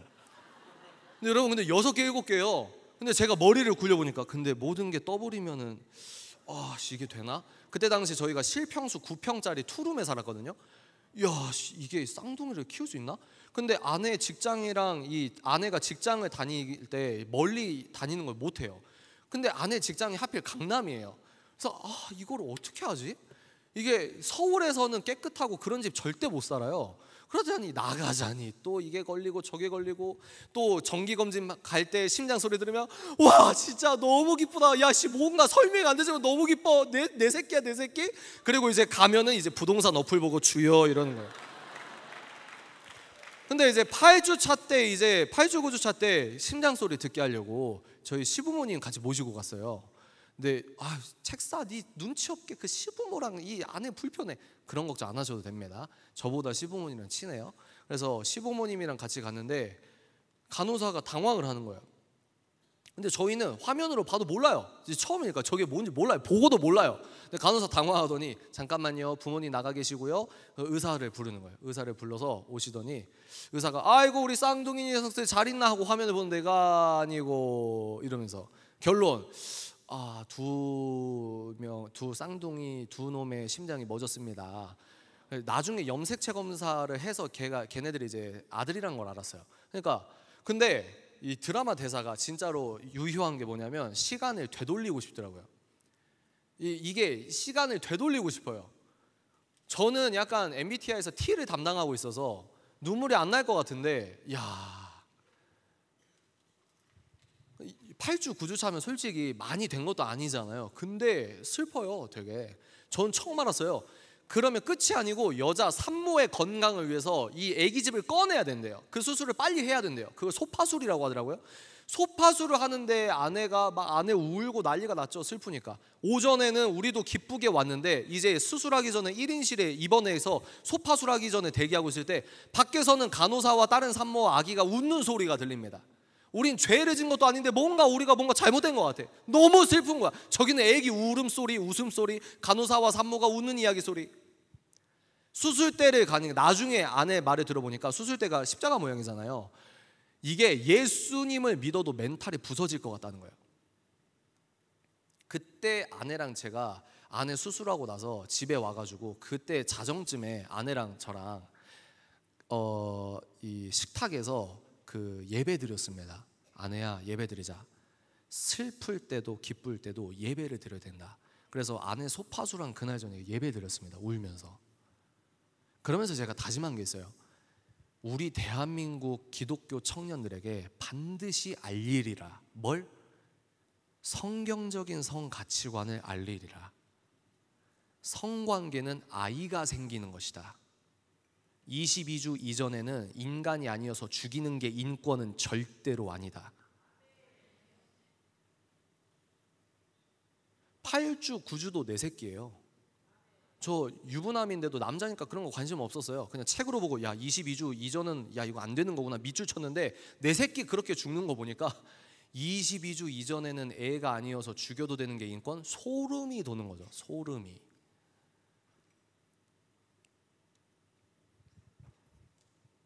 이게 무슨 말이냐?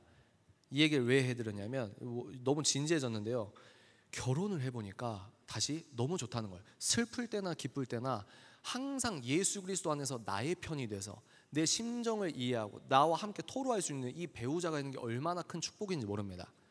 또 그래서 하나님께서 다행히 애를 또 임신 바로 8월 달에 해가지고요, 유산을 4월에 했나? 하여튼 8월에 다시 아이를 주셔서 태어난 게 지금 우리 데리고 온 아들이 있거든요. 15개월 6개월 차 되는데, 그 아기를 낳아서 키워보니까 이제 초보 육아를 시작한 거죠. 너무 행복한 거예요. 와, 그러면서 깨닫는 거예요. 야, 사탄이 진짜 나쁜 X구나. 이 저 죽일 놈, 진짜 찢어 죽일 놈. 왜 그러냐면 진짜 행복하거든요. 근데 진짜 행복한 거 2개를 거짓말을 한 거예요. 뭐? 결혼 지옥, 출산 지옥, 육아 지옥. 교회도 안 다니는 애들이 왜 자꾸 지옥지옥거리는지 모르겠어요. 그런데 힘은 들죠. 잠도 못 자고 힘은 드는데, 여러분 제가 간증자인 거예요. 믿음 좋아 보이는 코스프레가 아니고 결혼은 해보고 죽으세요. 그리고요, 애는 무조건 키워보십시오. 삶이 달라져요. 아내랑 저랑 또 애를 키워봐야, 제가 그전에는 애를 키워봐야 어른이지, 애 안 키우면 나이만 들었지, 그거는 뭐 어른적인 요소가 있겠지만 좀 불안전하지, 그랬을 때 속으로 교만해서 알지도 못하면서 이랬거든요. 근데 애를 키워보니까 예수 그리스도의 사랑을 체득적으로 더 깊이 들어가는 것도 있습니다. 그러니까 제가 간증자라는 거예요. 너무 좋아요. 단 조건이 뭐다? 신앙관이 비슷해야 된다. 책사님, 그럼 신앙관 체크를 어떻게 해요? 한마디로 말할까요? 지금 제 얘기를 1시간 넘게 듣고 있는데 여러분 딱 2부류로 나뉩니다. 한 부류는 뭐냐? 책사의 말, 저 꼰대 같은 조선인. 근데 여러분, 조선은 사실 성윤리가 더 문란했어요. 저 꼰대 같은 청교도인, 어디서 저런 꼰대 같은 사람 데리고 와가지고, 근데 저 남자애가 말하는 게 짜증은 나지만 뭔가 마음에 뭔가 하나님이 주시는 뭔가 믿음 같은 것이 느껴져. 내가 아직은 머리로는 좀 불쾌하고 불편하고 이런 부분도 있지만, 그래도 심중에는 저 사람이 하는 말을 통하여 하나님께서 나에게 믿음을 주시는 것 같아. 제가 지금까지 했던 말을 듣고 동의하고 수긍하고 결단하려고 하고 이러면 여러분과 제가 신앙관이 맞는 거예요. 근데 똑같은 얘기를 하잖아요. 여러분, 결혼은 한 남자와 한 여자가 하는 겁니다. 그러면 일어나서 나간다니까요. 서울의 어떤 교회는 청년부가 한 100명 정도 있는 교회 갔는데 2시간 연애결혼 강의를 하는데 결론적으로 한 10%, 14% 정도 나갔어요. 여러분, 남남은 결혼이고 여여는 결혼이고 성경은 그걸 지향하지 않습니다 하면 일어나서 나가요. 그래서 제가 집에 오면서 차에서 화가 나가지고, 하나님, 아니 무슨 요즘에 MZ 알파 세대 왜 이렇게 싹수가 노랍니까? 아니 목사님이, 나랑 성향이 안 맞는 목사님이 와도 그냥 앉아 있잖아요. 아니 근데 면전에서 사람이, 나도 인격체인데 그냥 자기 싫다고 막 일어나서 나가는데, 아니 주님, 내가 무슨 죽일 말 했습니까? 내가 무슨 이상한 말 했어요? 아니 성경적으로 딱 뭐예요? 하나님이 기뻐하시는 연애결혼 얘기했는데 내가 왜 이런 취급을 받습니까? 그리고 또 하나 더 나아가서 불만이 터져 나온 거죠. 아니 하나님, 한국의 교회가 이렇게 봤는데 이런 얘기를 왜 나만 하고 다닙니까? 저만 하는 건 아니죠. 그러니까 이런 시대적인 어떤 과도기 속에서 우리는 뭐예요? 여러분은 성경 말씀도 잘 알고, 여러분 학개서 펴십시오 그러면 대충 찾아요. 맞아요? 말라기서 펴십시오 그러면 대충 찾아요. 성경 문화는 대충 알아요. 근데 성경적으로 사는 것에 연결고리가 약하다는 거예요. 거기서 최고의 부작용이 나오는 지점 중에 하나가 연애라는 겁니다. 연애. 왜? 요즘에 많은 교회는 하지 말라는 이야기를 안 하거든요. 왜? 애들 감성적으로 상처받으니까. 그러나 여러분, 우리는 뭡니까? 내 감성보다 하나님의 은혜가 더 중요한 겁니다. 내 평판과 내 눈치보다 하나님의 눈치와 하나님의 평판이 더 중요한 겁니다. 그래서 결혼의 주체가 하나님이신데, 결혼도 하나님을 드러내는 것이다. 근데 책사가 유부남 13년 차가 정말 저 침을 튀어가면서 간증하는 게 뭐다? 결혼과 출산은 꼭 해보라, 육아는 꼭 해보라, 너무 행복하다, 주님 주신 행복이 이것이구나. 세 번째, 그러면 결혼의 목적이 뭐냐? 너랑 나랑 재산 증식 유리해, 이게 결혼의 목적이 아니다. 한번 따라해볼까요? 결혼의 목적은 두 사람이 진리를 삶으로 말하는 것이다. 아멘이십니까? 이게 결혼의 목적이라는 거예요. 목적. 그러니까 넌 크리스천 분들과는 이게 잘 안 통할 가능성이 농후한 겁니다. 결혼의 목적이 뭐라고요? 두 사람이, 신랑과 신부가 우리 둘이 좋다, 이것도 있겠지만 하나님의 영광을 올려드리는 여정, 복음의 여정을 떠난다는 거예요. 진리를 우리 둘이 삶으로 말하는 게 결혼이라는 겁니다. 완전히 다른 거예요. 그래서 네 번째, 따라해 보겠습니다. 결혼은 예수님과 교회의 관계를 반영한다. 이게 무슨 말이냐? 예수님께서 그러시는 거예요. 너희들의 결혼은 복사본이야. 두둔. 그럼 원본은 어디 있어요? 원본이 따로 있다는 거예요. 저와 아내의 결혼 관계가 복사본이래요. 원본이 뭐냐? 예수님과 그 교회 백성들이 원본이라는 거예요. 이 영적인 관계의 투영과 반영이 우리들의 결혼이라는 겁니다. 굉장히 신비롭지 않습니까? 이렇게 중요한 거예요. 여러분, 우리 지금 이 서구문명 얘기를 좀 하자면 자유민주주의의 토대가 뭐냐면 가정과 교회거든요. 가정과 교회의 두 축을 한 번에 날릴 수 있는 게 뭔지 아세요? 가정의 최소 단위는 부부거든요. 결혼은 누가 합니까? 한 남자와 한 여자가 하죠. 사탄이 얼마나 영악하냐면 가정과 교회를 한 번에 튕길 수 있는 건 뭐냐면 남자와 여자의 성 구분을 지우면 되는 겁니다. 그럼 결혼도 무너지고 가정도 무너지고 교회도 무너져요. 그리고 하나님의 책이 불법이 되는 겁니다. 이거는 잠깐 샜지만 여하간 정리하면 결혼은 예수님과 교회를 반영한다. 원본이 따로 있다. 예수 그리스도와 그분의 교회된 백성들의 관계가 원본이며 우리는 복사본이다. 그 말은 뭐냐? 결혼 생활을 할 때가 예배의 연장이라는 겁니다. 저는 여기서도 지금도 털이 서려고요. 너무 좋아서. 예수님, 그러면 제가 아내가 육아하니까 피곤하니까, 나도 피곤하지만 밤에 아내가 그 아기 재우고 좀 쉴 때 내가 아내를 위하여 내가 설거지 한 번 더 하는 게 예배의 연장이라고요? 하나님께서 내 설거지를 통해서 빨래 말리고 빨래 개는 걸 통해서 영광을 받으신다고요? 예스라는 거예요.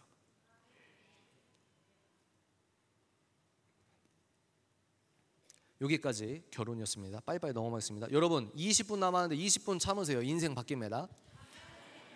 크리스천에게 연애란, 그럼 그냥 선생님 연애는 그러니까 어떻게 하냐고. 나 지금 애인 있는데 뭐 스킨십 뽀뽀까지 되냐고.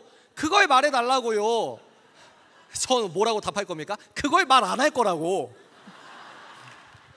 크리스천에게 연애란 무엇이냐? 한번 따라해볼까요? 크리스천에게 연애란 인격적인 대화다. 크리스천, 우리 목사님께서 많이 하시는 것 중에 장례식 예배가 있고 결혼식 예배가 있어요. 그래서 여러분 결혼식은 우리가 자연주의자처럼 말하면 안 되고 결혼 예배식입니다. 예배.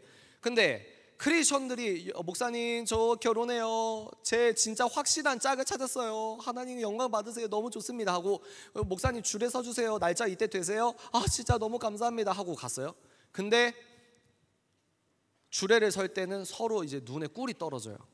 목사님이 그래 하나님 앞에 선포합니다. 결혼 부부가 됐습니다. 딴딴따단 하고 끝났습니다. 근데 한 3개월 뒤에, 2년 뒤에, 빠르면 뭐 7주 뒤에 목사님 상담 좀요 이러면서 그 꿀이 떨어졌던 눈에 분노의 눈물이 떨어져요. 그래 무슨 말이냐? 목사님들께서 크리스천 청년들이 이혼하는 걸 너무 많이 본 거예요. 여기서 방법론 하나 정답 알려드리겠습니다. 내 확신이 중요하냐? 배우자 확신은 어떻게 얻냐? 저는 뭐라고 논박하냐? 그 확신 믿다가 망한다. 확신이 있어서 결혼해서 이혼 안 하는 것도 아니고 얘가 맞나? 하루 전에 그래 우리 내일 결혼이지 빨리 자야지 메이크업 해야지 잘 자 하고 딱 끊고 얘가 맞나? 다음날 아침에 메이크업 할 때 우리 이제 결혼해 너무 떨린다. 속으로 얘가 맞나? 딴딴따단 아빠랑 손잡고 갈 때 얘가 맞나? 이제 손 넘기고 아내랑 잡고 이제 주례사하고 선포합니다. 저 신랑 누구는 끝까지 사랑합니다. 네 저도 사랑합니다. 얘가 맞나? 그런데 그 확신이 없다고 해서 불행하게 사는 게 아니라는 거예요. 반대로 그 확신, 나의 확신을 믿으면 망한다는 겁니다. 왜? 연애를 하면 여러분 연애하면 찌릿찌릿해요. 이거 팩트예요. 생물학적으로. 내가 너를 손잡았을 때 심장이 터질 것 같고 손에서 전기가 왔고 걔를 생각하면 막 몽롱하고 너무 좋고 생물학적 팩트입니다. 왜? 사랑에 빠지면 호르몬이 나오기 때문입니다. 근데 그 호르몬은 얘라서 나오는 게 아니라 내가 사귀는 사람마다 나와요. 이게 되게 중요한 겁니다. 그리고 그 호르몬은 많이 나와봤자 2년 정도 나옵니다. 2년. 이해가 되십니까?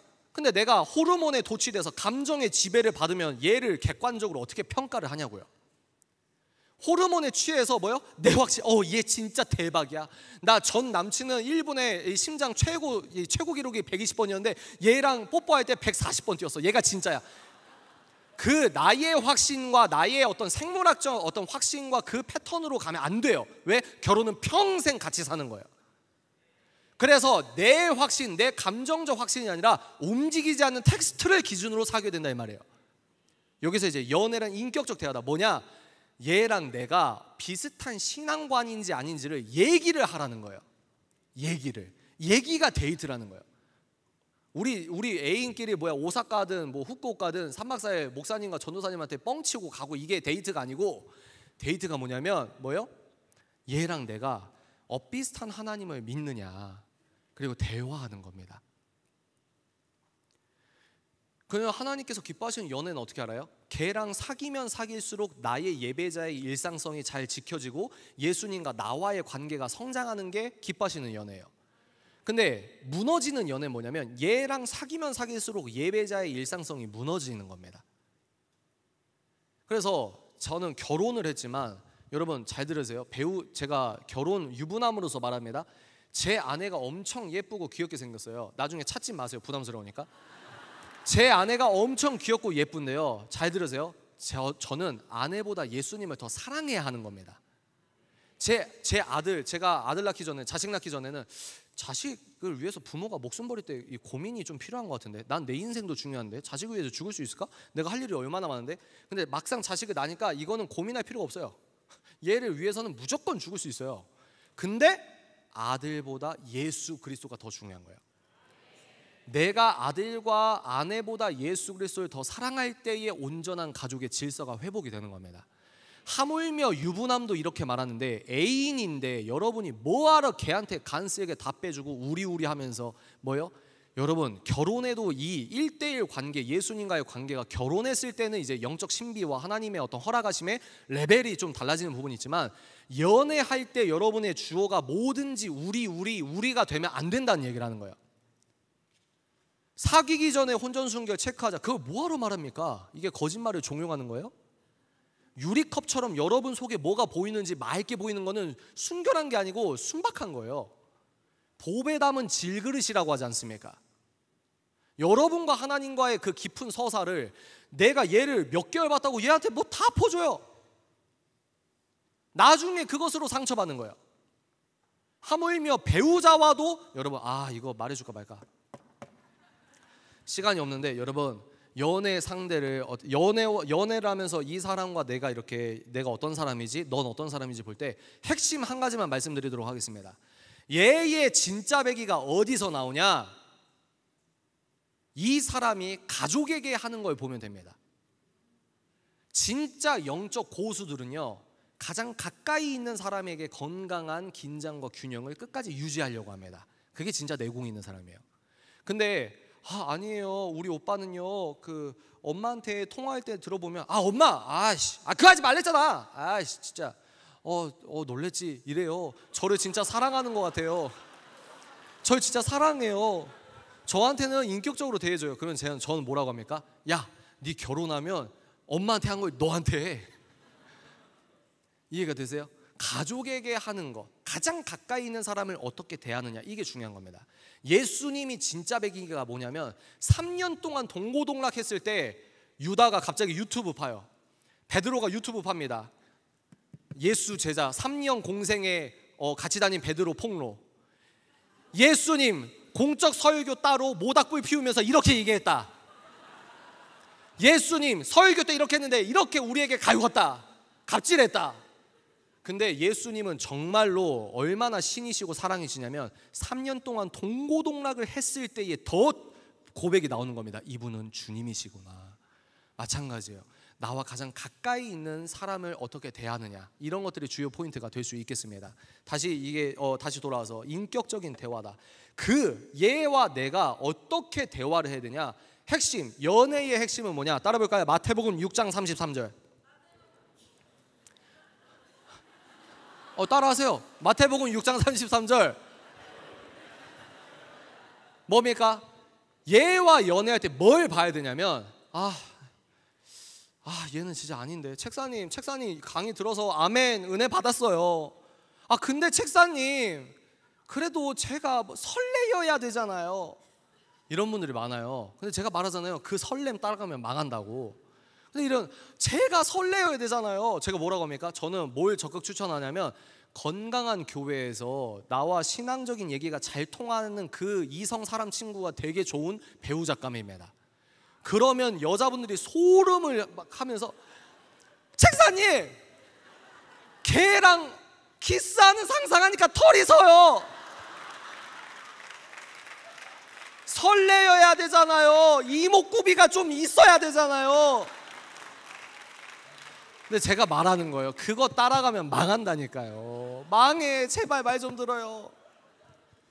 우린 뭘 봐야 되냐? 이목구비를 봐야 되는 게 아니다. 연봉을 봐야, 물론 볼 수는 있어요. 중요합니다. 직업이 중요해요. 장래가 중요합니다. 왜? 빵도 중요하니까. 근데 궁극적으로 이 사람과 연애할 때 뭐가 토대가 되어서 결혼과 유기적으로 이어져야 되냐면, 섹스 따로, 뭐 결혼 따로, 뭐 잉태 따로, 섹스 따로 이렇게 돼 있잖아요. 그것처럼 결혼용 따로, 연애용 따로, 이게 아니라 결혼을 전제한 유기적인 관계에서 연애를 하는 거거든요. 그렇다고 한 번 사귀면 무조건 안 깨져야 되냐? 이게 아니에요. 여러분 마음에 따라서 이별할 수 있는 겁니다. 더 신중한 것도 좋을 수 있어요. 그런데 연애할 때 얘랑 내가 하나님의 나라와 의를 평생 함께 질 수 있을까? 이걸 보라는 거예요. 움직이지 않는 말씀으로 보라는 거예요. 얘를 내가 얘랑 평생 하나님의 비전을 이뤄갈 수 있을까? 그래서 얘는 도저히 이목구비나 얘랑 뽀뽀한다 털이 서지만 얘가 그래도 특별 새벽기도도 나가고, 얘가 옷 입는 거 너무 패션 감각이 떨어져서 얘랑 같이 거리 다니면 내가 봉사를 해야 되지만, 그럼에도 불구하고 얘는 예수님 믿는 건 진짜야. 얘랑 신앙적인 얘기는 잘 통해. 걔가 좋은 사람이에요. 제발 딴 데서 찾지 말거라.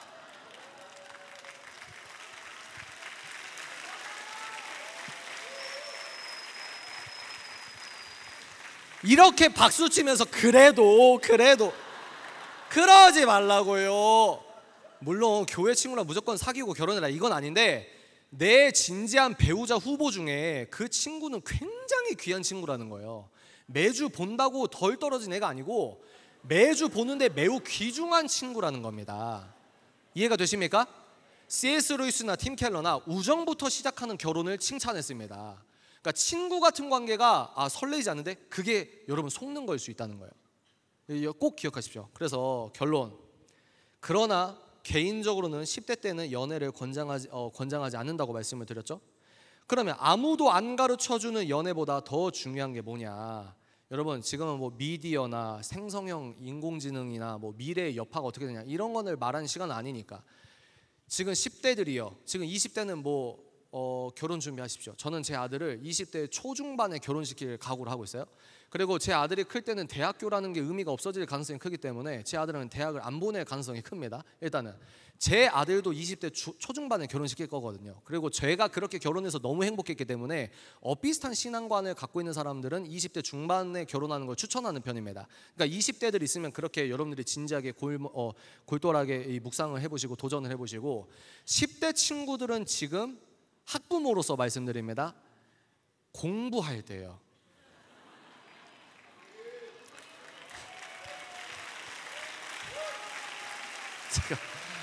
잠깐 박수 치지 마세요. 지금 시간이 없어요. 제가 9분 만에 끝내야 되니까 박수는 나중에 치세요.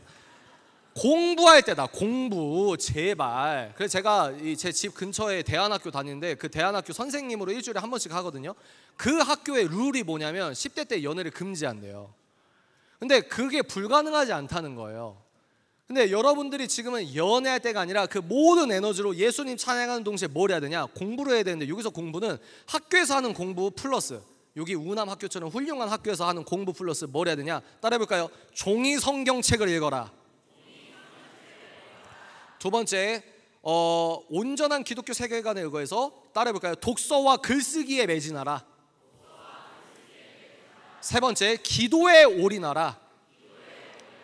그겁니다. 뭐예요? 10대 때 나의 모든 시간과 에너지를 종이 성경책과 기도로 목숨을 거는 거예요. 경제학적으로 생각해 보십시오. 만약에 천국이 있고 하나님이 창조주시라면, 여러분, 땅의 논리가 아니라 경제적으로 생각하되 땅에서 끝나는 게 아니라 영원적 관점으로 이 투자 개념을 살펴보세요. 책 읽을 시간 없어요. 요즘에 기말 중간고사 친구들이랑 놀기 바빠요. 여러분, 책 읽을 시간은 20대 30대 때 계속 더 없어요. 10대 때 책을 읽으십시오. 그리고 전자북 읽지 마세요. 아이패드 전자북보다 뇌과학적으로 종이책을 읽고 오감으로 책을 읽는 게 학습 효과가 더 뛰어납니다. 그래서 우리는 이미 알고 있어요. 뇌과학자의 뇌를 만드신 하나님께서 뭘 주셨습니까? 종이 성경책을 줬다는 거예요. 생각을 해보십시오. 수돗물 콸콸콸, 성적인 어떤 신호가 가득한 이 세상적인 성애화된 컨텐츠를 24시간에 무분별하게 노출된 애와 종이 성경책과 무릎 꿇고 기도로 영성으로 단련된 애가 어떻게 같겠습니까? 투자를 하시라는 거예요. 제가 말씀드립니다. 여러분 여기에서 서시는 분 서울대 출신 무슨 변호사 대단하신 분 많잖아요. 저는요, 이런 표현 해도 되나? 문송합니다도 아니고 예송합니다입니다. 저 예술계 사람이에요. 저 좋은 대학교 아닙니다. 근데 저는 뭘 했냐? 대학교 4년 동안 기독교 서적 팠어요. 그리고 대학교 졸업하고 나서 기독교 세계관 의거해서 세상 책 읽었습니다. 저의 친구들이 강남에서 이 토익 학원 다니는 그 학원비로 상정을 한 거예요. 내가 저 학원비 다닌다고 생각하고 신용카드 할부의 은혜로 교보문고에서 책을 구매한 겁니다. 10년 동안 책을 본 거예요. 무슨 말입니까? 똑같이 살고 싶지 않잖아요. 예수님께 쓰임 받으시고 싶으십니까? 그럼 달라야 돼요. 그래서 괜히 은혜 받은 거에 열매 중에 하나가 뭐냐면, 게임 어플, 내가 너무 과도하게 쓰는 어플을 잠깐 삭제하는 거예요. 계정 삭제까지는 모르겠고, 삭제해서 하물며 예수 안 믿는 자기개발러도, 요즘엔 자기개발러들이 건강 위한다고 술이랑 담배 안 하는 거 아세요? 예수 안 믿는 친구들도 자기 인생 조금이라도 더 살려고 술 담배 안 해요. 디지털 디톡스라고 해서 자기 자식 TV 못 보게 해요. 근데 우리 예수쟁이는 더 가야 된다 이 말입니다. 훈련하신 만큼 반드시 역사하십니다. 아멘이십니까? 그래서 아무도 안 가르쳐주는 연애보다 더 중요한 게 뭐다? 종이 성경책, 독서, 이런 것들에 여러분들이 올인하셔야 된다. 그럼 왜 그래야 되냐? 하나님이 기뻐하시기 때문입니다. 맞습니까? 그리고 하나님이 예비하신 나의 예비 반쪽을 위하여 나를 아껴두는 거예요. 그리고 하나님이 원하시는 온전한 사명자로 준비할 수 있는 시간 중에 10대의 시간이 너무나도 귀하다는 겁니다. 아멘이십니까? 그래서 저도 할 건 많은데, 우리 아이가 뇌과학적으로 아이가 2살이나 3살까지의 부모와의 어떤 유착관계가 이 아이의 평생을 좌우한다, 이런 얘기 있잖아요.